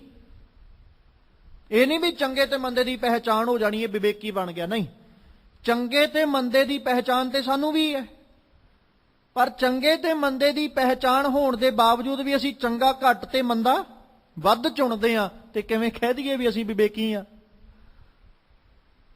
ਚੰਗੇ ਤੇ ਮੰਦੇ ਦੀ ਪਹਿਚਾਣ ਕਰਕੇ ਵਿੱਚੋਂ ਚੰਗੇ ਨੂੰ ਚੁਣ ਲੈਣਾ, ਇਹਨੂੰ ਕਿਹਾ ਜਾਂਦਾ ਵਿਵੇਕਤਾ ਤੇ ਵਿਵੇਕੀ ਬੰਦਾ ਜਿਹੜਾ ਇਦਾਂ ਦੀ ਵਿਚਾਰ ਰੱਖਦਾ ਹੈ। ਤੇ ਭਗਤ ਜੀ ਕਹਿੰਦੇ ਕਹਿਬੇ ਮਾਹੇ ਵਿਵੇਕ। ਰਾਮ ਕਹਿਣ ਲੱਗਿਆ ਸੱਜਣਾ ਇੱਕ ਵਿਵੇਕਤਾ ਵਾਲੀ ਵੀ ਗੱਲ ਹੈ। ਉਹ ਹੁਣ ਇਹ ਜਿਹੜੀ ਵਿਵੇਕਤਾ ਉਹ ਤੇਰੇ ਤੇ ਨਿਰਭਰ ਕਰਦੀ ਵੀ ਤੂੰ ਕਿੱਡਾ ਕੁ ਵਿਵੇਕੀ ਹੈ, ਤੇਰੀ ਸੋਚ ਕਿੱਡੀ ਕੁ ਵਿਵੇਕਤਾ ਵਾਲੀ ਹੈ। ਤੇ ਫਿਰ ਅਗਲੀ ਪੰਕਤੀ ਵਿੱਚ ਜ਼ਿਕਰ ਕਰਦੇ ਹਨ, ਏਕ ਅਨੇਕ ਹੈ ਮਿਲ ਗਿਆ, ਏਕ ਸਮਾਨਾ ਏਕ। ਹੁਣ ਵਿਵੇਕਤਾ ਇਹ ਹੈ, ਭਗਤ ਕਬੀਰ ਸਾਹਿਬ ਕਹਿੰਦੇ ਏਕ ਅਨੇਕ ਹੈ ਮਿਲ ਗਿਆ। ਆ ਵਿਵੇਕਤਾ ਹੈ, ਜੇ ਤੇਰੇ ਕੋਲ ਹੋਈ ਤੇ ਤੂੰ ਰਾਮ ਚੇਤੇ ਕਰ ਲੇਗਾ, ਰੱਬ ਨੂੰ ਚੇਤੇ ਕਰ ਲੇਗਾ। ਇੱਕ ਤੇ ਉਹ ਹੈ ਜਿਹੜਾ ਅਨੇਕ ਹੈ ਮਿਲ ਗਿਆ, ਜਿਹੜਾ ਅਨੇਕਾਂ ਵਿੱਚ ਮਿਲਿਆ ਹੋਇਆ। ਅਨੇਕਾਂ ਮਿਲ ਗਿਆ ਤੋਂ ਭਾਵ ਸਾਰਿਆਂ ਵਿੱਚ ਰਮਿਆ ਹੋਇਆ। ਤੇ ਏਕ ਸਮਾਨਾ ਏਕ, ਇੱਕ ਉਹ ਹੈ ਜਿਹੜਾ ਇੱਕ ਸਰੀਰ ਤੱਕ ਹੀ ਸੀਮਤ ਹੈ। ਇਹ ਵਿਵੇਕ, ਕਿਉਂਕਿ ਪਹਿਲੋਂ ਜਿਹੜਾ ਸ਼ਲੋਕ ਜ਼ਿਕਰ ਕੀਤਾ ਉਹਦੇ ਵਿੱਚ ਭਗਤ ਜੀ ਨੇ ਇਹੋ ਆਖਿਆ ਸੀ, ਭਾਈ ਸੋਈ ਰਾਮ ਸਭੈ ਕਹੈ ਸੋਈ ਕੌਤਕ ਹਾਰ। ਹੁਣ ਇਸੇ ਤਰ੍ਹਾਂ ਦੂਜੇ ਸ਼ਲੋਕ ਵਿੱਚ ਵੀ ਉਹੀ ਵਿਚਾਰ, ਏਕ ਅਨੇਕ ਹੈ ਮਿਲ ਗਿਆ, ਇੱਕ ਅਨੇਕਾਂ 'ਚ ਮਿਲਿਆ ਹੋਇਆ, ਏਕ ਸਮਾਨਾ ਏਕ, ਇੱਕ ਸਿਰਫ ਆਪਣੇ ਸਰੀਰ ਤੱਕ ਹੀ ਸੀਮਤ ਹੈ। ਹੁਣ ਜਿਹੜਾ ਆਪਣੇ ਸਰੀਰ ਤੱਕ ਸੀਮਤ ਹੈ ਉਹ ਦੂਜੇ ਦੀ ਕੀ ਸਹਾਇਤਾ ਕਰੇਗਾ? ਜਿਹੜਾ ਸਾਰਿਆਂ 'ਚ ਰਮਿਆ ਸਹਾਇਤਾ ਤੇ ਉਹੀ ਕਰੇਗਾ ਨਾ। ਹੁਣ ਜਿਹੜਾ ਇੱਕ ਸਰੀਰ ਤੱਕ ਸੀਮਤ ਹੈ, ਜਦੋਂ ਅਸੀਂ ਉਹਦੀ ਸਹਾਇਤਾ ਮੰਗਾਂਗੇ, ਉਹ ਸਹਾਇਤਾ ਕਰ ਵੀ, ਮੈਂ ਇਹ ਨਹੀਂ ਕਹਿ ਸਕਦੇ ਵੀ ਆਪਾਂ ਉਹ ਸਹਾਇਤਾ ਨਹੀਂ ਕਰੇਗਾ, ਪਰ ਉਹ ਸਹਾਇਤਾ ਕਰਨ ਲੱਗਿਆਂ ਜਦੋਂ ਉਹਦੀ ਅਸੀਂ ਸਹਾਇਤਾ ਮੰਗਾਂਗੇ, ਉਹ ਸਹਾਇਤਾ ਉੱਥੇ ਹੀ ਕਰੇਗਾ ਜਿੱਥੇ ਉਹ ਮੌਜੂਦ ਹੋਏਗਾ। ਕੋਈ ਬੰਦਾ ਆਪਾਂ ਉਹਦੀ ਹੈਲਪ ਮੰਗੀਏ, ਸਹਾਇਤਾ ਮੰਗੀਏ, ਉਹ ਕਿੱਥੇ ਸਹਾਇਤਾ ਕਰ ਦੇਗਾ ਸਾਡੀ? ਜਿੱਥੇ ਤੱਕ ਉਹਦੀ ਪਹੁੰਚ ਹੈ। ਜਿੱਥੇ ਉਹਦੀ ਪਹੁੰਚ ਨਹੀਂ, ਉੱਥੇ ਜਾ ਕੇ ਉਹ ਸਾਡੀ ਸਹਾਇਤਾ ਨਹੀਂ ਕਰ ਸਕਦਾ। ਇੱਕ ਰਾਜਾ ਆਪਣੇ ਰਾਜ ਵਿੱਚ ਸਾਡੀ ਸਹਾਇਤਾ ਕਰ ਸਕਦਾ ਹੈ, ਦੂਜੇ ਰਾਜ ਵਿੱਚ ਉਹ ਵੀ ਇੱਕ ਆਮ ਬੰਦਾ ਹੀ ਹੈ, ਦੂਜੇ ਰਾਜ 'ਚ ਉਹ ਸਾਡੀ ਸਹਾਇਤਾ ਨਹੀਂ ਕਰ ਸਕਦਾ। ਇੱਕ ਸਟੇਟ ਦਾ ਜਿਹੜਾ ਮੰਤਰੀ ਹੈ ਉਹ ਆਪਣੇ ਸਟੇਟ ਵਿੱਚ ਹੀ ਸਹਾਇਤਾ ਕਰ ਸਕਦਾ, ਦੂਜੇ ਸਟੇਟ ਵਿੱਚ ਜਾ ਕੇ ਉਹਨੂੰ ਕਿਹਨੇ ਪੁੱਛਣਾ? ਉੱਥੇ ਜਾ ਕੇ ਤੇ ਉਹ ਵੀ ਇੱਕ ਆਮ ਬੰਦਾ ਹੀ ਹੈ। ਹਾਂ, ਜਿਹੜਾ ਸਾਰੇ ਦੇਸ਼ ਦਾ ਹੋਵੇ, ਅਸੀਂ ਕਹਿ ਸਕਦੇ ਹਾਂ ਉਹ ਸਾਰੇ ਦੇਸ਼ ਵਿੱਚ ਸਹਾਇਤਾ ਕਰ ਸਕਦਾ ਹੈ, ਪਰ ਦੂਜੇ ਦੇਸ਼ ਵਿੱਚ ਜਾ ਕੇ ਉਹਨੂੰ ਵੀ ਸਹਾਇਤਾ ਦੀ ਲੋੜ ਪੈ ਸਕਦੀ, ਉਹ ਸਾਡੀ ਸਹਾਇਤਾ ਕਿਵੇਂ ਕਰੇਗਾ? ਹੁਣ ਆਸ ਦਿਨ ਜਿੱਦਾਂ ਦੀ ਮਾਹੌਲ ਬਣਿਆ ਹੋਇਆ, ਹਰ ਸਟੇਟ ਆਪਣੀ ਮਰਜ਼ੀ ਦੇ ਨਾਲ ਆਪਣੇ ਸਟੇਟ ਨੂੰ ਕੰਟਰੋਲ ਵਿੱਚ ਰੱਖ ਰਿਹਾ। ਹਰ ਸਟੇਟ ਦਾ ਮੰਤਰੀ ਆਪਣੀ ਮਰਜ਼ੀ ਨਾਲ ਸਟੇਟ ਨੂੰ ਕੰਟਰੋਲ 'ਚ, ਜਾਂ ਜਿਹੜੀ ਸਟੇਟ ਦੀ ਸਿਚੁਏਸ਼ਨ ਹੈ ਉਹਨੂੰ ਆਪਣੇ ਕੰਟਰੋਲ 'ਚ ਰੱਖਣਾ ਚਾਹੁੰਦਾ ਵੀ ਮਹਾਮਾਰੀ ਨਾ ਫੈਲੇ। ਪਰ ਜੇ ਉਹਨੇ ਦੂਜੇ ਸਟੇਟ ਵਿੱਚ ਕਿਸੇ ਪ੍ਰਕਾਰ ਦਾ ਕੋਈ ਵੀ ਐਕਸ਼ਨ ਲੈਣਾ ਹੈ, ਪਹਿਲਾਂ ਉਹਨੂੰ ਦੂਜੇ ਸਟੇਟ ਦੇ ਮੰਤਰੀ ਨਾਲ ਗੱਲ ਕਰਨੀ ਪੈਂਦੀ ਹੈ। ਜੇ ਉਹ ਮੰਤਰੀ ਉਹਦੀ ਸਹਾਇਤਾ ਲਈ, ਹੈਲਪ ਲਈ ਮੰਨ ਜਾਏ, ਜਾਂ ਉਹ ਐਕਸ਼ਨ ਲਈ ਮੰਨ ਜਾਏ, ਫੇਰ ਹੀ ਇੱਕ ਸਟੇਟ ਦਾ ਮੰਤਰੀ ਦੂਜੇ ਸਟੇਟ ਵਿੱਚ ਐਕਸ਼ਨ ਲੈ ਸਕਦਾ, ਨਹੀਂ ਤੇ ਇਨਕਾਰ ਹੈ। ਹੁਣ ਜਿਹੜਾ ਰਾਮ ਸਾਰਿਆਂ 'ਚ ਰਮਿਆ, ਜਦੋਂ ਉਹਨੂੰ ਚੇਤੇ ਕਰਾਂਗੇ ਉਹ ਹਰ ਥਾਂ ਤੇ ਸਹਾਇਕ ਹੈ। ਜਿਹੜਾ ਆਪਣੇ ਤੱਕ ਸੀਮਤ ਹੈ, ਜਦੋਂ ਉਹਨੂੰ ਚੇਤੇ ਕਰਾਂਗੇ ਉੱਥੇ ਕੁ ਤੱਕ ਹੀ ਸਹਾਇਤਾ ਕਰੇਗਾ ਜਿੱਥੋਂ ਕੁ ਤੱਕ ਉਹਦੀ ਪਹੁੰਚ ਹੈ। ਤੇ ਭਗਤ ਕਬੀਰ ਸਾਹਿਬ ਕਹਿੰਦੇ ਸੱਜਣਾ, ਰਾਮ ਕਹਿਣ ਮੈਂ ਜਿਹੜਾ ਉਹ ਇੱਕ ਇਹ ਬੜੀ ਜ਼ਿਆਦਾ ਵਿਵੇਕਤਾ ਹੈ ਰੱਬ ਰੱਬ ਆਖਣ ਦੇ ਅੰਦਰ। ਰਾਮ ਕਹਿਣ ਵਿੱਚ ਕਬੀਰ ਰਾਮੈ ਰਾਮ ਕਹੋ ਕਹਿਬੇ ਮਾਹੀ ਵਿਵੇਕ, ਏਕ ਅਨੇਕਹਿ ਮਿਲ ਗਿਆ ਏਕ ਸਮਾਨਾ ਏਕ। ਕਬੀਰ ਜਾਂ ਘਰ ਸਾਧਨਾ ਸੇਵੀਐ ਹੈ, ਹਰ ਕੀ ਸੇਵਾ ਨਾਹੇ। ਹੁਣ ਭਗਤ ਜੀ ਨੇ ਫਿਰ ਜ਼ਿਕਰ ਕੀਤਾ, ਜਾ ਘਰ ਸਾਧਨਾ ਸੇਵੀ ਹੈ, ਹਰ ਕੀ ਸੇਵਾ ਨਾਹੀ ਹੈ। ਇਸ ਘਰ ਦੇ ਅਰਥ ਅਸੀਂ ਦੋ ਰੂਪ ਵਿੱਚ ਕਰਾਂਗੇ। ਇੱਕ ਤੇ ਜਿਹੜਾ ਘਰ ਆਪਾਂ ਜਿੱਥੇ ਰਹਿ ਰਹੇ ਹਾਂ ਸੰਸਾਰਕ ਤੌਰ ਤੇ, ਉਹ ਘਰ। ਇੱਕ ਆ ਸਰੀਰ ਰੂਪੀ ਘਰ ਹੈ, ਕਿਉਂਕਿ ਇਹਨੂੰ ਵੀ ਸਤਿਗੁਰੂ ਜੀ ਬਾਣੀ 'ਚ ਘਰ ਲਫ਼ਜ਼ ਵਰਤਦੇ ਨੇ। ਜੇ ਘਰ ਸਾਧਨਾ ਸੇਵੀ ਹੈ, ਦੋਵੇਂ ਅਰਥ ਪੈਰਲਲ ਰੱਖ ਕੇ ਚੱਲੋ। ਜਿਸ ਘਰ ਦੇ ਵਿੱਚ ਗੁਰੂ ਨੂੰ ਸੇਵਿਆ ਨਹੀਂ ਜਾਂਦਾ, ਸਾਧ ਦਾ ਮਤਲਬ ਗੁਰੂ। ਜਿਸ ਘਰ ਵਿੱਚ ਸਾਧ ਨੂੰ ਸੇਵਿਆ ਨਹੀਂ ਜਾਂਦਾ, ਸੇਵਨ ਤੋਂ ਭਾਵ ਚੇਤੇ ਨਹੀਂ ਕੀਤਾ ਜਾਂਦਾ ਜਾਂ ਉਹਦੀ ਸੇਵਾ ਨਹੀਂ ਕੀਤੀ ਜਾਂਦੀ, ਚਾਹੇ ਉਹ ਸੰਸਾਰਕ ਤੌਰ ਤੇ ਕਹਿ ਲਓ ਤੇ ਚਾਹੇ ਸਰੀਰਕ ਤੌਰ ਤੇ ਆਖ ਲਓ, ਆ ਘਰ ਦੇ ਵਿੱਚ ਵੀ ਜੇ ਅਸੀਂ ਗੁਰੂ ਨੂੰ ਨਹੀਂ ਸੇਵਾਂਗੇ, ਜਾਂ ਸੰਸਾਰਕ ਤੌਰ ਦੇ ਰੂਪੀ ਜਿਹੜਾ ਘਰ ਸਾਡੇ ਕੋਲ ਹੈ ਜਿਹਦੇ 'ਚ ਅਸੀਂ ਸਾਰਾ ਪਰਿਵਾਰ ਰਹਿ ਰਹੇ ਹਾਂ, ਉਸ ਘਰ ਦੇ ਵਿੱਚ ਅਸੀਂ ਗੁਰੂ ਨੂੰ ਚੇਤੇ ਨਹੀਂ ਕਰਾਂਗੇ। ਸੇਵਨ ਤੋਂ ਭਾਵ ਮੈਂ ਇੱਥੇ ਚੇਤੇ ਕਰਨਾ ਲਫ਼ਜ਼ ਵਰਤ ਰਿਹਾ, ਕਿਉਂਕਿ ਸੇਵਾ ਦਾ ਸੇਵਨ ਤੋਂ ਭਾਵ ਚੇਤੇ ਕਰਨਾ ਵੀ ਹੈ ਵੀ ਗੁਰੂ ਨੂੰ ਸੇਵਨਾ ਸੇਵਿਆ, ਤੇ ਜਾਂ ਸੇਵਨ ਤੋਂ ਭਾਵ ਇਹ ਵੀ ਗੁਰੂ ਦੀ ਸੇਵਾ ਕਰਨੀ। ਉਹ ਸੇਵਾ ਜਿਹੜੀ ਅਸੀਂ ਕਿਸੇ ਪ੍ਰਕਾਰ ਵੀ ਕਰ ਸਕਦੇ, ਸਰੀਰਕ ਤੌਰ ਤੇ ਕਹਿ ਲਓ ਜਾਂ ਕਿਸੇ ਹੋਰ ਢੰਗ ਦੇ ਨਾਲ ਸੇਵਾ। ਹੁਣ ਜੇ ਘਰ ਸਾਧਨਾ ਸੇਵੀ ਹੈ, ਜਿਸ ਘਰ ਦੇ ਅੰਦਰ ਸਾਧ ਨੂੰ ਸੇਵਿਆ ਨਹੀਂ ਜਾਂਦਾ, ਚਾਹੇ ਸਰੀਰਕ ਤੌਰ ਤੇ ਕਹਿ ਲਓ ਤੇ ਚਾਹੇ ਦੂਜਾ ਜਿਹੜਾ ਇਮਾਰਤ ਰੂਪੀ ਘਰ ਹੈ ਉਹ ਕਹਿ ਲਓ, ਤੇ ਨਾਲ ਹੀ ਕਹਿੰਦੇ ਹਰ ਕੀ ਸੇਵਾ ਨਾਹੀਂ, ਰੱਬ ਨੂੰ ਵੀ ਚੇਤੇ ਨਾ ਕੀਤਾ ਜਾਂਦਾ ਹੋਵੇ, ਰੱਬ ਦੀ ਸੇਵਾ ਵੀ ਨਾ ਕੀਤੀ ਜਾਂਦੀ ਹੋਵੇ। ਇਸ ਘਰ ਵਿੱਚ ਵੀ ਜੇ ਸਾਧ ਨੂੰ ਸੇਵਿਆ ਨਹੀਂ ਜਾਂਦਾ, ਰੱਬ ਨੂੰ ਚੇਤੇ ਨਹੀਂ ਕੀਤਾ ਜਾਂਦਾ, ਉਸ ਘਰ ਵਿੱਚ ਵੀ ਸਾਧ ਨੂੰ ਸੇਵਿਆ ਨਹੀਂ ਜਾਂਦਾ, ਰੱਬ ਨੂੰ ਚੇਤੇ ਨਹੀਂ ਕੀਤਾ ਜਾਂਦਾ, ਤੇ ਭਗਤ ਜੀ ਫਿਰ ਨਤੀਜਾ ਦੱਸਦੇ ਸੱਜਣਾ ਉਹ ਘਰ ਕਿੱਦਾਂ ਦਾ ਤੇ ਘਰ ਵਿੱਚ ਰਹਿਣ ਵਾਲੇ ਬੰਦੇ ਕਿੱਦਾਂ ਦੇ ਹਨ। ਤੇ ਘਰ ਮਰਹਟ ਸਾਰਖੇ, ਭੂਤ ਬਸੈ ਤਿਨ ਵਾਹੇ। ਹੁਣ ਜੇ ਤੇ ਅਖਰੀ ਅਰਥ ਕਰਾਂਗੇ ਤੇ ਅਖਰੀ ਅਰਥ ਤੇ ਇਹ ਹੀ ਨੇ ਜਿਹੜੇ ਭਗਤ ਕਬੀਰ ਸਾਹਿਬ ਜੀ ਨੇ ਸ਼ਬਦ ਵਰਤੇ ਹਨ, ਤੇ ਘਰ ਮਰਹਟ ਸਾਰਖੇ, ਉਹ ਜਿਹੜੇ ਘਰ ਨੇ ਮਰਹਟਾਂ ਵਰਗੇ, ਮਰਘਾਟ ਜਿੱਥੇ ਮਰੇ ਹੋਏ ਰੱਖੇ ਜਾਂਦੇ ਨੇ, ਤੇ ਭੂਤ ਬਸੈ ਤਿਨ ਮਾਹੇ, ਉਹ ਘਰਾਂ ਵਿੱਚ ਬੰਦੇ ਨਹੀਂ ਰਹਿੰਦੇ, ਉੱਥੇ ਭੂਤ ਰਹਿੰਦੇ ਨੇ। ਅਖਰੀ ਅਰਥ ਤੇ ਇਹੀ ਨੇ। ਮਰਹਟ ਲਫ਼ਜ਼ ਮੜੀਆਂ ਲਈ ਆਪਾਂ ਵਰਤ ਸਕਦੇ ਹਾਂ ਜਾਂ ਸ਼ਮਸ਼ਾਨ ਘਾਟ ਲਈ ਵਰਤ ਸਕਦੇ ਹਾਂ। ਕਹਿੰਦੇ ਉਹ ਘਰ ਤੇ ਸ਼ਮਸ਼ਾਨ ਘਾਟ ਹੈ, ਤੇ ਉਸ ਘਰ ਵਿੱਚ ਰਹਿਣ ਵਾਲੇ ਬੰਦੇ ਨਹੀਂ, ਭੂਤ ਨੇ। ਹੁਣ ਇੱਕ ਸਵਾਲ ਇੱਥੇ ਇਹ ਬੜਾ ਵੱਡਾ ਖੜਾ ਹੋ ਜਾਂਦਾ ਵੀ ਭੂਤ ਹੁੰਦੇ ਨੇ ਜਾਂ ਨਹੀਂ। ਤੇ ਕਿਸੇ ਨਾ ਕਿਸੇ ਥਾਂ ਤੇ ਜਾ ਕੇ ਨਾ ਕੁਝ ਮਨੁੱਖਾਂ ਵੱਲੋਂ ਵਿਚਾਰ ਇਹ ਦੇ ਦਿੱਤੀ ਜਾਂਦੀ, ਜੇ ਬਾਣੀ ਕਹਿੰਦੀ ਤੇ ਜੀ ਭੂਤ ਹੁੰਦੇ ਨੇ ਅਸੀਂ ਮੰਨਾਂਗੇ,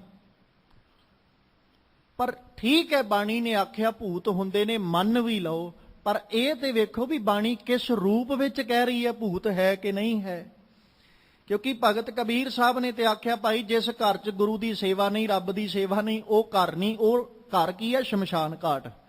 ਤੇ ਉਸ ਘਰ ਦੇ ਵਿੱਚ ਕੀ ਰਹਿ ਰਿਹਾ? ਬੰਦੇ ਨਹੀਂ ਰਹਿ ਰਹੇ, ਭੂਤ ਬਸੈ ਤਿਨ ਮਾਹੇ। ਹੁਣ ਸਤਿਗੁਰੂ ਨਾਨਕ ਪਾਤਸ਼ਾਹ ਨੂੰ ਪੜੋ, ਕਲੀ ਅੰਦਰ ਨਾਨਕਾ ਜਿਨ੍ਹਾਂ ਦਾ ਅਵਤਾਰ, ਪੁੱਤ ਜਨੂਰਾ, ਧੀ ਜਨੂਰੀ, ਜੋਰੂ ਜਿਨ੍ਹਾਂ ਦਾ ਸਿਕਦਾਰ। ਹੁਣ ਗੁਰੂ ਨਾਨਕ ਸਾਹਿਬ ਕਹਿੰਦੇ ਭੂਤਾਂ ਦੀ ਤੇ ਗੱਲ ਛੱਡੋ, ਤੇ ਜਿੰਨ ਨੇ। ਕਲੀ ਅੰਦਰ ਨਾਨਕਾ ਜਿਨ੍ਹਾਂ ਦਾ ਅਵਤਾਰ, ਜਿਨ੍ਹਾਂ ਦਾ ਅਵਤਾਰ ਹੈ, ਪੁੱਤ ਜਨੂਰਾ, ਪੁੱਤ ਵੀ ਜਿੰਨ, ਧੀ ਜਨੂਰੀ, ਧੀ ਵੀ ਜਿੰਨ, ਜੋਰੂ ਜਿਨ੍ਹਾਂ ਦਾ ਸਿਕਦਾਰ। ਜਿੱਥੇ ਆ ਕੇ ਜੋਰੂ ਆਪਣਾ ਪ੍ਰਭਾਵ ਪਾ ਲਏ, ਇਉਂ ਕਹਿ ਲਈਏ ਵੀ ਜਿੱਥੇ ਆ ਕੇ ਮਾਇਆ ਆਪਣਾ ਪ੍ਰਭਾਵ ਪਾ ਲਏ, ਉੱਥੇ ਕੀ ਹੈ? ਪੁੱਤ ਜਨੂਰਾ, ਧੀ ਜਨੂਰੀ। ਉੱਥੇ ਤੇ ਕਿਉਂਕਿ ਸਤਿਗੁਰੂ ਜੀ ਨੇ ਬਾਣੀ 'ਚ ਆ ਕੇ ਸਾਨੂੰ ਇਹ ਵੀ ਕਹਿਤਾ ਸੀ, ਇਲਤ ਕਾ ਨਾਉ ਚੌਧਰੀ। ਜਿੱਥੇ ਇਲਤੀ ਬੰਦਾ ਆਪਣੇ ਆਪ ਨੂੰ ਚੌਧਰੀ ਬਣਾ ਲੇ, ਉੱਥੇ ਸਮਾਂ ਬੜਾ ਭਿਆਨਕ ਹੈ।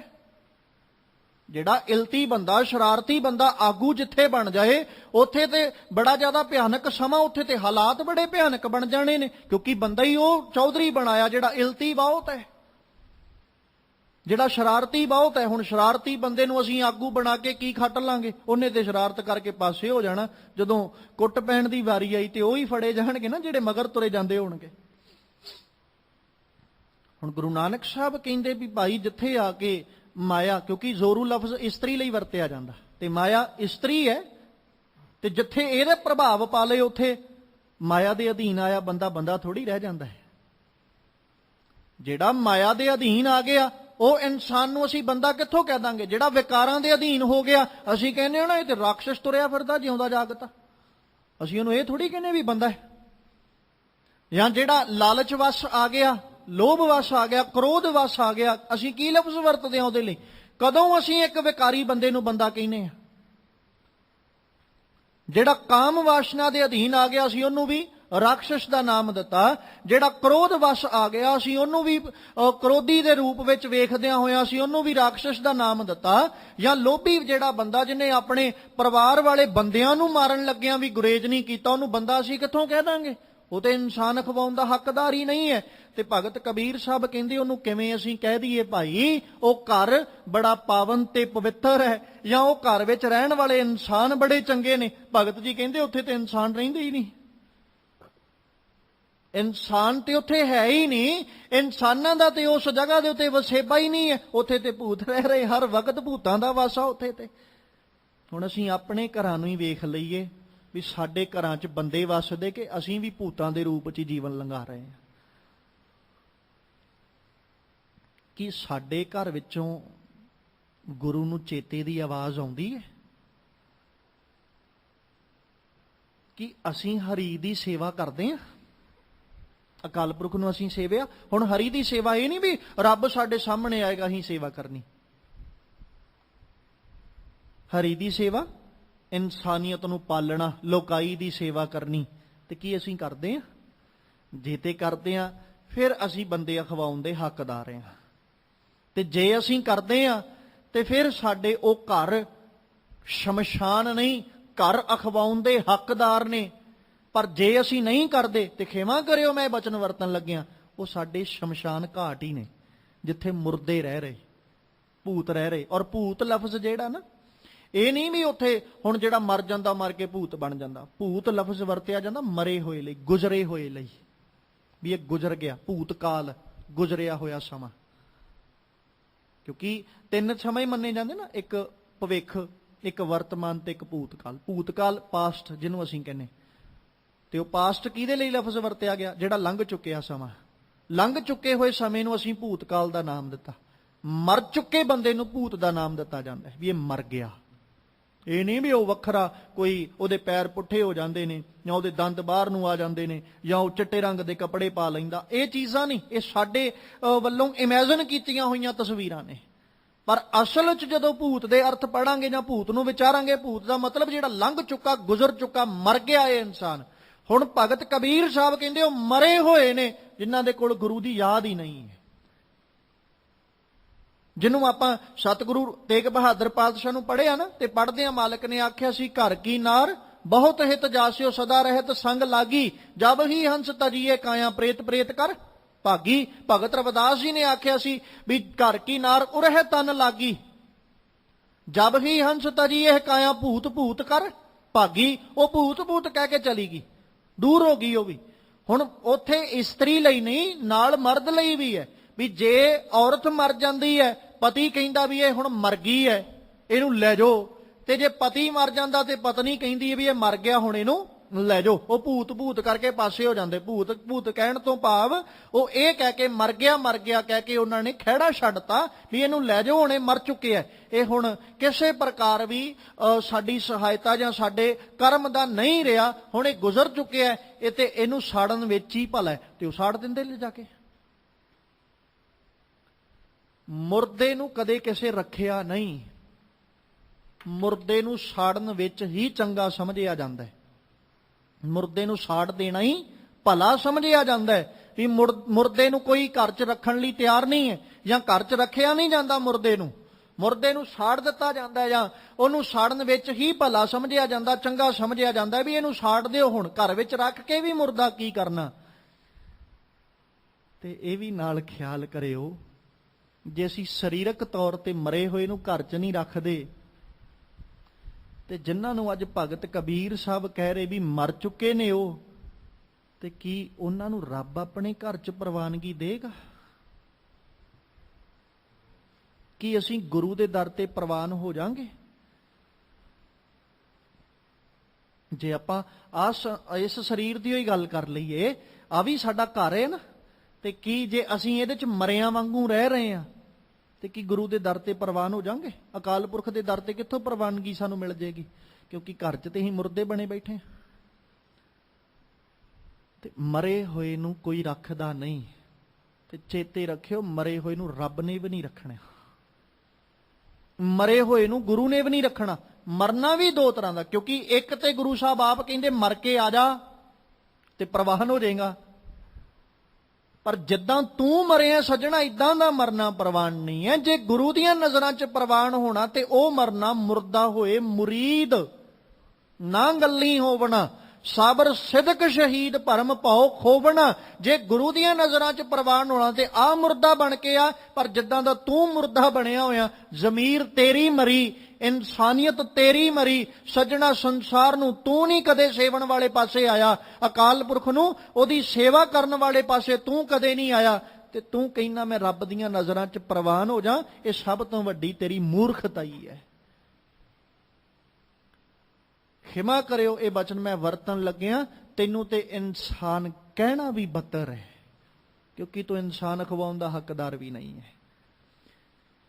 ਇਨਸਾਨ ਉਹੀ ਹੈ ਜਿਹਦੇ ਅੰਦਰ ਇਨਸਾਨੀਅਤ ਜੇ ਆਉਂਦੀ ਹੈ, ਤੇ ਜਿਹਦੇ ਅੰਦਰ ਇਨਸਾਨੀਅਤ ਨਹੀਂ ਹੈ ਉਹਨੂੰ ਅਸੀਂ ਇਨਸਾਨ ਕਿੱਥੋਂ ਕਹਿ ਦਾਂਗੇ? ਉਹ ਤੇ ਹੈਵਾਨ ਬੈਠਾ, ਉਹ ਤੇ ਰਾਖਸ਼ ਬੈਠਾ, ਉਹ ਤੇ ਆਪ ਹੀ ਭੂਤ ਬਣਿਆ ਬੈਠਾ, ਉਹਨੇ ਕਿਸੇ ਦੀ ਸਹਾਇਤਾ ਕੀ ਕਰਨੀ? ਉਹ ਤੇ ਆਪਣੇ ਤੱਕ ਹੀ ਸੀਮਤ ਹੈ ਨਾ। ਤੇ ਜਿਹਦੇ ਅੰਦਰੋਂ ਜਿਹਦੀ ਜ਼ਮੀਰ ਹੀ ਮਰ ਗਈ ਹੈ, ਤੇ ਉਹਨੇ ਆਪ ਹੀ ਮਰਿਆ ਹੋਇਆ ਮੁਰਦਾ ਹੋਇਆ ਉਹਦੇ ਵਿੱਚੋਂ ਤੇ ਮੁਸ਼ਕ ਆ ਹੀ ਜਾਣਾ। ਮਰੀ ਹੋਈ ਜ਼ਮੀਰ ਵਿੱਚੋਂ ਬਦਬੂ ਉੱਠ ਹੀ ਪੈਂਦੀ ਹੈ। ਜਿੱਥੇ ਇਨਸਾਨੀਅਤ ਮਰ ਜਾਏ ਉੱਥੋਂ ਬਦਬੂ ਉੱਠ ਹੀ ਪੈਂਦੀ ਹੈ। ਇਨਸਾਨੀਅਤ ਵੱਲੋਂ ਮਰਿਆ, ਜ਼ਮੀਰ ਵੱਲੋਂ ਮਰਿਆ, ਕਦੇ ਗੁਰੂ ਦੀਆਂ ਨਜ਼ਰਾਂ 'ਚ ਪ੍ਰਵਾਨ ਨਹੀਂ ਜੇ ਹੁੰਦਾ। ਐਵੇਂ ਨਹੀਂ ਬਾਪੂ ਨੇ ਆਖ ਦਿੱਤਾ ਸੀ, ਜੇ ਜੀਵੈ ਪਤ ਲੱਥੀ ਜਾਏ ਸਭ ਹਰਾਮ ਜੇਤਾ ਕੇ ਸ਼ਿਕਾਏ। ਉਹ ਸੱਜਣਾ ਜੋ ਕੁਛ ਖਾਏਗਾ ਤੇਰਾ ਸਭ ਕੁਝ ਹਰਾਮ ਹੀ ਹੈ। ਜੇ ਤੂੰ ਆਪਣੀ ਪੱਤ ਲਾ ਕੇ ਜਿਉਇਆ ਤੇ ਉਹ ਜਿਉਣਾ ਕਾਹਦਾ ਜਿੱਥੇ ਪੱਤ ਹੀ ਨਾ ਹੋਵੇ, ਜਿੱਥੇ ਇੱਜ਼ਤ ਹੀ ਨਾ ਹੋਵੇ ਉਹ ਜਿਉਣਾ ਵੀ ਕਾਹਦਾ? ਉੱਥੇ ਤੇ ਅਸੀਂ ਮਰੇ ਹੋਏ ਆ, ਖੁਦ ਭੂਤ ਬਣੇ ਹੋਏ ਆ, ਤੇ ਜਿੱਥੇ ਭੂਤ ਅਸੀਂ ਬਣ ਗਏ, ਜਿੱਥੇ ਅਸੀਂ ਗੁਜ਼ਰ ਹੀ ਗਏ, ਉੱਥੇ ਸਾਨੂੰ ਕੀ ਕਿਸੇ ਨੇ ਰੱਖਣਾ ਤੇ ਕੀ ਕਿਸੇ ਨੇ ਪ੍ਰਵਾਨਣਾ? ਤੇ ਖਿਆਲ ਕਰਿਓ, ਗੁਰੂ ਦੀਆਂ ਨਜ਼ਰਾਂ ਵਿੱਚ ਜੇ ਪ੍ਰਵਾਨ ਚੜ੍ਹਨਾ, ਰੱਬ ਦੀਆਂ ਨਜ਼ਰਾਂ 'ਚ ਪ੍ਰਵਾਨ ਚੜ੍ਹਨਾ, ਤੇ ਸਾਨੂੰ ਆਪਣੀ ਇਨਸਾਨੀਅਤ ਨੂੰ ਜਿਉਂਦਿਆਂ ਕਰਨਾ ਹੀ ਪੈਣਾ ਹੈ। ਅੱਜ ਵੀ ਅੱਜ ਦੇ ਸਮੇਂ 'ਚ ਆ ਬਣੇ ਹੋਏ ਹਾਲਾਤਾਂ ਵਿੱਚ ਕੁਝ ਲੋਕ ਤੇ ਐਸੇ ਨੇ ਜਿਹੜੇ ਇਨਸਾਨੀਅਤ ਦੀ ਮਿਸਾਲ ਬਣ ਰਹੇ ਨੇ। ਉਹ ਇਨਸਾਨੀਅਤ ਦੀ ਮਿਸਾਲ ਬਣ ਰਹੇ, ਪਰ ਕੁਝ ਲੋਕ ਐਸੇ ਨੇ ਜਿਹੜੇ ਅੱਜ ਵੀ ਹੈਵਾਨੀਅਤ ਦੀ ਮਿਸਾਲ ਬਣ ਰਹੇ ਨੇ। ਹੁਣ ਫਰਕ ਤੁਸੀਂ ਆਪ ਹੀ ਵੇਖ ਸਕਦੇ ਹੋ। ਇੱਕ ਉਹ ਹੈ ਜਿਹੜਾ ਕਹਿੰਦਾ ਕੋਈ ਗੱਲ ਨਹੀਂ, ਮੇਰੇ ਘਰ 'ਚ ਭੋਜਨ ਬਣੇ ਨਾ ਬਣੇ, ਪਰ ਮੇਰੇ ਤੋਂ ਜਿੰਨਾ ਕੁ ਹੋ ਸਕਿਆ ਮੈਂ ਲੋੜਵੰਦਾਂ ਦੀ ਸਹਾਇਤਾ ਕਰਾਂਗਾ। ਇਹ ਇਨਸਾਨੀਅਤ ਹੈ, ਮਿਸਾਲ ਇਨਸਾਨੀਅਤ ਦੀ। ਉਹਦੇ ਘਰ 'ਚ ਬਣੇ ਨਾ ਬਣੇ, ਪਰ ਉਹ ਲੋਕਾਂ ਨੂੰ ਸਹਾਇਤਾ ਕਰਨ ਲਈ ਉਹਨਾਂ ਦੀ ਤੁਰਿਆ ਹੋਇਆ ਹੈ। ਇੱਕ ਉਹ ਹੈ ਜਿਹੜਾ ਕਹਿੰਦਾ ਸਮਾਂ ਹੀ ਹੋਣਾ, ਲੋਕਾਂ ਨੂੰ ਲੁੱਟਣ ਦਾ, ਲੁੱਟ ਲਓ ਜਿੰਨਾ ਕੁ ਲੁੱਟਿਆ ਜਾਂਦਾ। ਉਹ ਹੈਵਾਨੀਅਤ ਦੀ ਮਿਸਾਲ ਬਣਿਆ ਹੋਇਆ। ਹੁਣ ਹੈਵਾਨੀਅਤ ਦੀ ਮਿਸਾਲ ਕਿੱਦਾਂ ਬਣਿਆ? ਉਹ ਵੇਖਦਾ ਵੀ ਮੇਰਾ ਕਾਰੋਬਾਰ ਕੀ ਹੈ, ਕਿੱਤਾ ਕੀ ਹੈ, ਇਸ ਕਿੱਤੇ ਵਿੱਚੋਂ ਮੈਨੂੰ ਕਿੰਨਾ ਕੁ ਬੈਨੀਫਿਟ ਹੋਣਾ ਚਾਹੀਦਾ, ਕਿੰਨਾ ਕੁ ਪ੍ਰੋਫਿਟ ਹੋਣਾ ਚਾਹੀਦਾ। ਉਹ ਉਦੋਂ 10-10, 20-20 ਗੁਣਾ ਵੱਧ ਪ੍ਰੋਫਿਟ ਲੈ ਰਿਹਾ ਹੈ, ਤੇ ਉਹ ਹੈਵਾਨੀਅਤ ਹੀ ਹੈ ਨਾ। ਉਹ ਚਾਹੀਦਾ ਤੇ ਇਹ ਸੀ ਸੱਜਣਾ, ਠੀਕ ਹੈ ਤੇਰੀ ਕਿਰਤ ਹੈ, ਆਪਾਂ ਇਹ ਨਹੀਂ ਕਹਿੰਦੇ ਤੂੰ ਕਿਰਤ ਨਾ ਕਰ, ਕਰ ਜੀ ਸਦਕੇ ਕਰ। ਗੁਰੂ ਨਾਨਕ ਵੀ ਤੈਨੂੰ ਪ੍ਰਵਾਨ ਕਰਦੇ ਨੇ ਜੇ ਤੂੰ ਕਿਰਤੀ ਹੈ। ਪਰ ਸੱਜਣਾ, ਕਿਰਤ ਕਰਨ ਲੱਗਿਆ ਇੰਨਾ ਕੁ ਤੇ ਖਿਆਲ ਰੱਖ ਨਾ, ਤੇਰੀ ਕਿਰਤ ਦਸਾਂ ਨੌਆਂ ਦੀ ਹੈ ਕਿ ਨਹੀਂ ਹੈ, ਇਹ ਤੇ ਖਿਆਲ ਕਰ। ਕਿਉਂਕਿ ਬਾਬੇ ਨਾਨਕ ਨੇ ਕਿਰਤੀ ਬੰਦਾ ਪਰਵਾਨੇ ਹੈ, ਕਿਰਤੀ ਉਹ ਹੀ ਪਰਵਾਨਿਆ ਜਿਹਨੇ ਦਸਾਂ ਨੌਹਾਂ ਦੀ ਕੀਤੀ ਹੈ। ਉਹ ਕਿੱਥੇ ਪਰਵਾਨਿਆ ਜਿਹੜਾ ਕਿਰਤ ਕਰਨ ਲੱਗਾ ਵੀ ਲੋਕਾਂ ਦਾ ਖੂਨ ਨਿਚੋੜ ਕੇ ਆ ਜਾਏ। ਅੱਜ ਦੇ ਸਮੇਂ 'ਚ ਹਰ ਬੰਦਾ ਸਹਾਇਤਾ ਲਈ ਕੁਰਲਾ ਰਿਹਾ ਹੈ, ਹਰ ਬੰਦਾ ਆਪਣੀ ਮਦਦ ਲਈ ਕੁਰਲਾ ਰਿਹਾ। ਇੱਕ ਉਹ ਹੈ ਜਿਹਨੇ ਮਦਦ ਤੇ ਕੀ ਕਰਨੀ, ਅੱਗੋਂ ਹੋਰ ਲੁੱਟ ਕੇ ਲੈ ਕੇ ਆ ਰਿਹਾ। ਤੇ ਤੁਸੀਂ ਦੱਸੋ ਕਿ ਉਹ ਬਾਬੇ ਨਾਨਕ ਦੀਆਂ ਨਜ਼ਰਾਂ 'ਚ ਪ੍ਰਵਾਨ ਹੋਏਗਾ? ਬਾਬੇ ਨਾਨਕ ਦੀਆਂ ਨਜ਼ਰਾਂ 'ਚ ਤੇ ਉਹ ਮਰਿਆ ਹੋਇਆ, ਕਿਉਂਕਿ ਉਹ ਹੈਵਾਨੀਅਤ ਦੀ ਇੱਕ ਮਿਸਾਲ ਬਣ ਚੁੱਕਾ। ਚਾਹੀਦਾ ਤੇ ਇਹ ਸੀ ਕਿ ਜਿੰਨੀ ਕੁ ਉਹਨੇ ਲਾਗਤ ਲਾਈ ਹੈ, ਉਹ ਲਾਗਤ ਤੋਂ ਕੋਈ 2-4 ਰੁਪਏ ਉਹ ਖੱਟ ਲਏ, ਕਮਾ ਲਏ। ਇਹ ਤੇ ਕਹਿ ਸਕਦੇ ਸਾਂ ਭਾਈ ਉਹਦੀ ਦਸਾਂ ਨੌਹਾਂ ਦੀ ਕਿਰਤ ਹੈ, ਪਰ ਲਾਗਤ ਤੋਂ 10-10, 20-20 ਗੁਣਾ ਉਹ ਖੱਟਣ ਲੱਗ ਜਾਏ। ਇਹ ਲਾਗਤ ਥੋੜੀ ਹੈ, ਇਹ ਪ੍ਰੋਫਿਟ ਥੋੜੀ ਹੈ। ਇਹ ਤੇ ਉਹ ਹੀ ਹੈ ਜਿਹਨੂੰ ਕਦੇ ਗੁਰੂ ਨਾਨਕ ਸਾਹਿਬ ਕਹਿੰਦੇ ਉਹ ਮਲਕ ਭਾਗੋ, ਉਹ ਤੇਰੀ ਰੋਟੀ ਚੋਂ, ਤੇਰੇ ਪੂੜੀਆਂ ਦੇ ਵਿੱਚੋਂ ਨਾ ਆਵੇ ਗਰੀਬਾਂ ਦਾ ਖੂਨ ਦਿਸ ਰਿਹਾ। ਤੇਰੀ ਜਿਹੜੀ ਮਾਇਆ ਤੂੰ ਲੈ ਕੇ ਆਇਆ ਨਾ, ਆ ਜਿਹੜੀ ਖੀਰ ਬਣਾਈ ਹੈ, ਮੈਨੂੰ ਤੇ ਲੱਗਦਾ ਹੀ ਨਹੀਂ ਵੀ ਤੂੰ ਦੁੱਧ 'ਚ ਬਣਾ ਕੇ ਲਿਆਇਆ। ਆ ਜਿਹੜੀ ਖੀਰ ਹੈ ਤੇ ਤੂੰ ਗਰੀਬ ਦੇ ਲਹੂ 'ਚ ਬਣਾ ਕੇ ਲਿਆਇਆ। ਤੈਨੂੰ ਕੌਣ ਕਹਿੰਦਾ ਤੇਰੀ ਖੀਰ ਖਾਣ ਵਾਲੀ ਹੈ? ਤੇ ਆ ਵੇਖ ਹਾਂ, ਇੱਧਰ ਭਾਈ ਲਾਲੋ ਬੈਠਾ ਹੀ, ਇਹਦੀ ਰੋਟੀ 'ਚੋਂ ਕਿੱਡਾ ਆਨੰਦ ਆਉਂਦਾ, ਭਾਵੇਂ ਸੁੱਕੀ ਹੈ,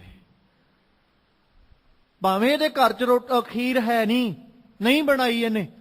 ਮਹੀਨਾ ਹੋ ਗਿਆ, ਗੁਰੂ ਨਾਨਕ ਸਾਹਿਬ ਮਹੀਨਾ ਰਹੇ ਨਾ ਭਾਈ ਲਾਲੋ ਦੇ ਘਰੇ, ਤੇ ਹੋ ਸਕਦਾ ਭਾਈ ਲਾਲੋ ਨੇ ਆਪਣੇ ਮੁਤਾਬਕ ਤੇ ਉਹਨੇ ਬਾਬੇ ਨਾਨਕ ਦੀ ਬੜੀ ਸੇਵਾ ਕੀਤੀ ਹੋਏਗੀ। ਜਿੰਨੀ ਕੁ ਉਹਦੇ ਕੋਲ ਸਮਰੱਥਾ ਸੀ ਉਸ ਮੁਤਾਬਕ ਬਾਬੇ ਨੇ ਪ੍ਰਵਾਨਿਆ ਵੀ ਉਹਨੂੰ।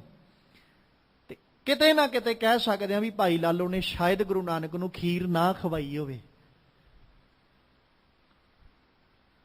ਤੇ ਪਰ ਬਾਬੇ ਨਾਨਕ ਨੂੰ ਜਿਹੜਾ ਆਨੰਦ ਭਾਈ ਲਾਲੋ ਦੀ ਰੋਟੀ ਖਾ ਕੇ ਆਇਆ ਨਾ, ਪ੍ਰਸ਼ਾਦਾ ਉਹਦੇ ਘਰ 'ਚੋਂ ਛਕ ਕੇ ਆਇਆ, ਉਹ ਮਲਕ ਭਾਗੋ ਦੀਆਂ ਪੂੜੀਆਂ ਵੇਖ ਕੇ ਵੀ ਬਾਬੇ ਨਾਨਕ ਨੇ ਇਨਕਾਰ ਕਰਤਾ ਵੀ ਨਹੀਂ ਸੱਜਣਾ, ਆ ਲੈ ਜਾ ਚੁੱਕ ਕੇ, ਹੈ ਨਹੀਂ ਛਕਣਾ ਅਸੀਂ। ਕਿਉਂ? ਕਿਉਂਕਿ ਤੇਰੀਆਂ ਰੋਟੀਆਂ, ਤੇਰੇ ਪ੍ਰਸ਼ਾਦਿਆਂ 'ਚੋਂ, ਤੇਰੀਆਂ ਪੂੜੀਆਂ 'ਚੋਂ ਨਾ ਗਰੀਬਾਂ ਦਾ ਲਹੂ ਪਸੀਨਾ ਆ ਸਾਰਾ ਕੁਝ ਦਿਸ ਰਿਹਾ। ਤੇਰਾ ਆਪਣਾ ਨਹੀਂ, ਤੂੰ ਤੇ ਲੋਕਾਂ ਦਾ ਨਿਚੋੜ ਕੇ ਲਿਆਇਆ।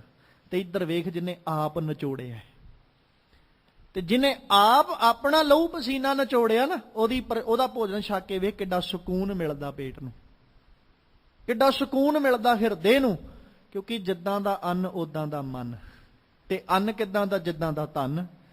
ਜੈਸਾ ਧਨ ਵੈਸਾ ਅੰਨ, ਜੈਸਾ ਅੰਨ ਵੈਸਾ ਮਨ। ਜੇ ਧਨ ਦਸਾਂ ਨੌਹਾਂ ਦਾ ਹੋਏਗਾ, ਸੁਭਾਵਿਕ ਜਿਹੀ ਗੱਲ ਹੈ ਸਾਡਾ ਅੰਨ ਵੀ ਦਸਾਂ ਨੌਹਾਂ ਦਾ ਹੈ। ਜੇ ਅੰਨ ਦਸਾਂ ਨੌਹਾਂ ਦਾ ਨਾ, ਤੇ ਚੇਤੇ ਰੱਖਿਓ ਮਨ ਕਦੇ ਨਹੀਂ ਜੇ ਭਟਕੇਗਾ। ਤੇ ਜੇ ਸਾਡਾ ਧਨ ਹੀ ਗਰੀਬਾਂ ਦਾ ਨਿਚੋੜਿਆ ਹੋਇਆ ਖੂਨ ਪਸੀਨਾ ਹੈ, ਸਾਡਾ ਅੰਨ ਕਦੇ ਵੀ ਚੰਗਾ ਨਹੀਂ ਜੇ ਹੋ ਸਕਦਾ। ਤੇ ਜਿੱਥੇ ਅੰਨ ਚੰਗਾ ਨਹੀਂ ਨਾ, ਉੱਥੇ ਮਨ ਕਦੇ ਵੀ ਚੰਗਾ ਨਹੀਂ ਹੋ ਸਕਦਾ। ਉਹ ਅੰਨ ਖਾ ਕੇ ਸਾਡਾ ਮਨ ਸਦਾ ਹੀ ਭਟਕਣਾ ਵਿੱਚ ਲੱਗਾ ਰਹੇਗਾ। ਇਸ ਲਈ ਕੋਸ਼ਿਸ਼ ਕਰੀਏ ਕਿ ਸਾਡੇ ਘਰਾਂ ਵਿੱਚ ਜਿਹੜਾ ਧਨ ਆਵੇ ਉਹ ਦਸਾਂ ਨੌਹਾਂ ਦਾ ਆਵੇ, ਸਾਡੀ ਆਪਣੀ ਕਮਾਈ ਦਾ ਆਵੇ। ਗਰੀਬਾਂ ਦਾ ਅਸੀਂ ਖੂਨ ਪਸੀਨਾ ਨਾ ਨਿਚੋੜੀਏ।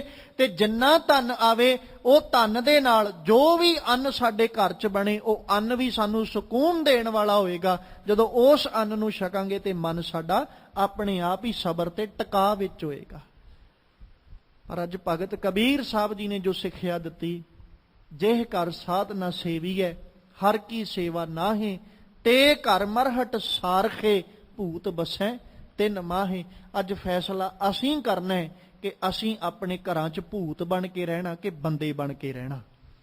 ਜੇ ਤੇ ਬੰਦੇ ਬਣ ਕੇ ਰਹਿਣਾ, ਫਿਰ ਸਾਨੂੰ ਇਨਸਾਨੀਅਤ ਵੀ ਕਮਾਉਣੀ ਪਏਗੀ, ਜ਼ਮੀਰ ਵੀ ਜਾਗਦੀ ਰੱਖਣੀ ਪਏਗੀ, ਤੇ ਫਿਰ ਸਾਨੂੰ ਲੋੜਵੰਦਾਂ ਦੀ ਸਹਾਇਤਾ ਵੀ ਕਰਨੀ ਪਏਗੀ। ਫਿਰ ਤੇ ਅਸੀਂ ਬੰਦੇ ਬਣ ਕੇ ਆਪਣਾ ਜੀਵਨ ਗੁਜ਼ਾਰ ਲਾਂਗੇ। ਤੇ ਜੇ ਅਸੀਂ ਇਹਨਾਂ ਤੋਂ ਬਿਨਾਂ ਆਪਣੀ ਜ਼ਿੰਦਗੀ ਲੰਘਾਉਣੀ ਹੈ, ਜੀ ਨਹੀਂ ਅਸੀਂ ਤੇ ਲੋਕਾਂ ਨੂੰ ਲੁੱਟਣਾ ਹੈ, ਅਸੀਂ ਤੇ ਕਿਸੇ ਦੀ ਸੇਵਾ ਨਹੀਂ ਕਰਨੀ, ਜਾਂ ਅਸੀਂ ਕਿਸੇ ਨੂੰ ਚੇਤੇ ਨਹੀਂ ਕਰਨਾ, ਜਾਂ ਲੋਕਾਈ ਦੀ ਸੇਵਾ ਨਹੀਂ ਕਰਨੀ, ਅਸੀਂ ਇਨਸਾਨੀਅਤ ਨਹੀਂ ਸੰਭਾਲ ਸਕਦੇ, ਤੇ ਫਿਰ ਚੇਤੇ ਰੱਖਿਓ, ਫਿਰ ਅਸੀਂ ਬੰਦੇ ਨਹੀਂ, ਫਿਰ ਸੱਚਮੁੱਚ ਅਸੀਂ ਜਿਉਂਦੇ ਜਾਗਦੇ ਭੂਤ ਹੀ ਤੁਰੇ ਫਿਰਦੇ ਹਾਂ।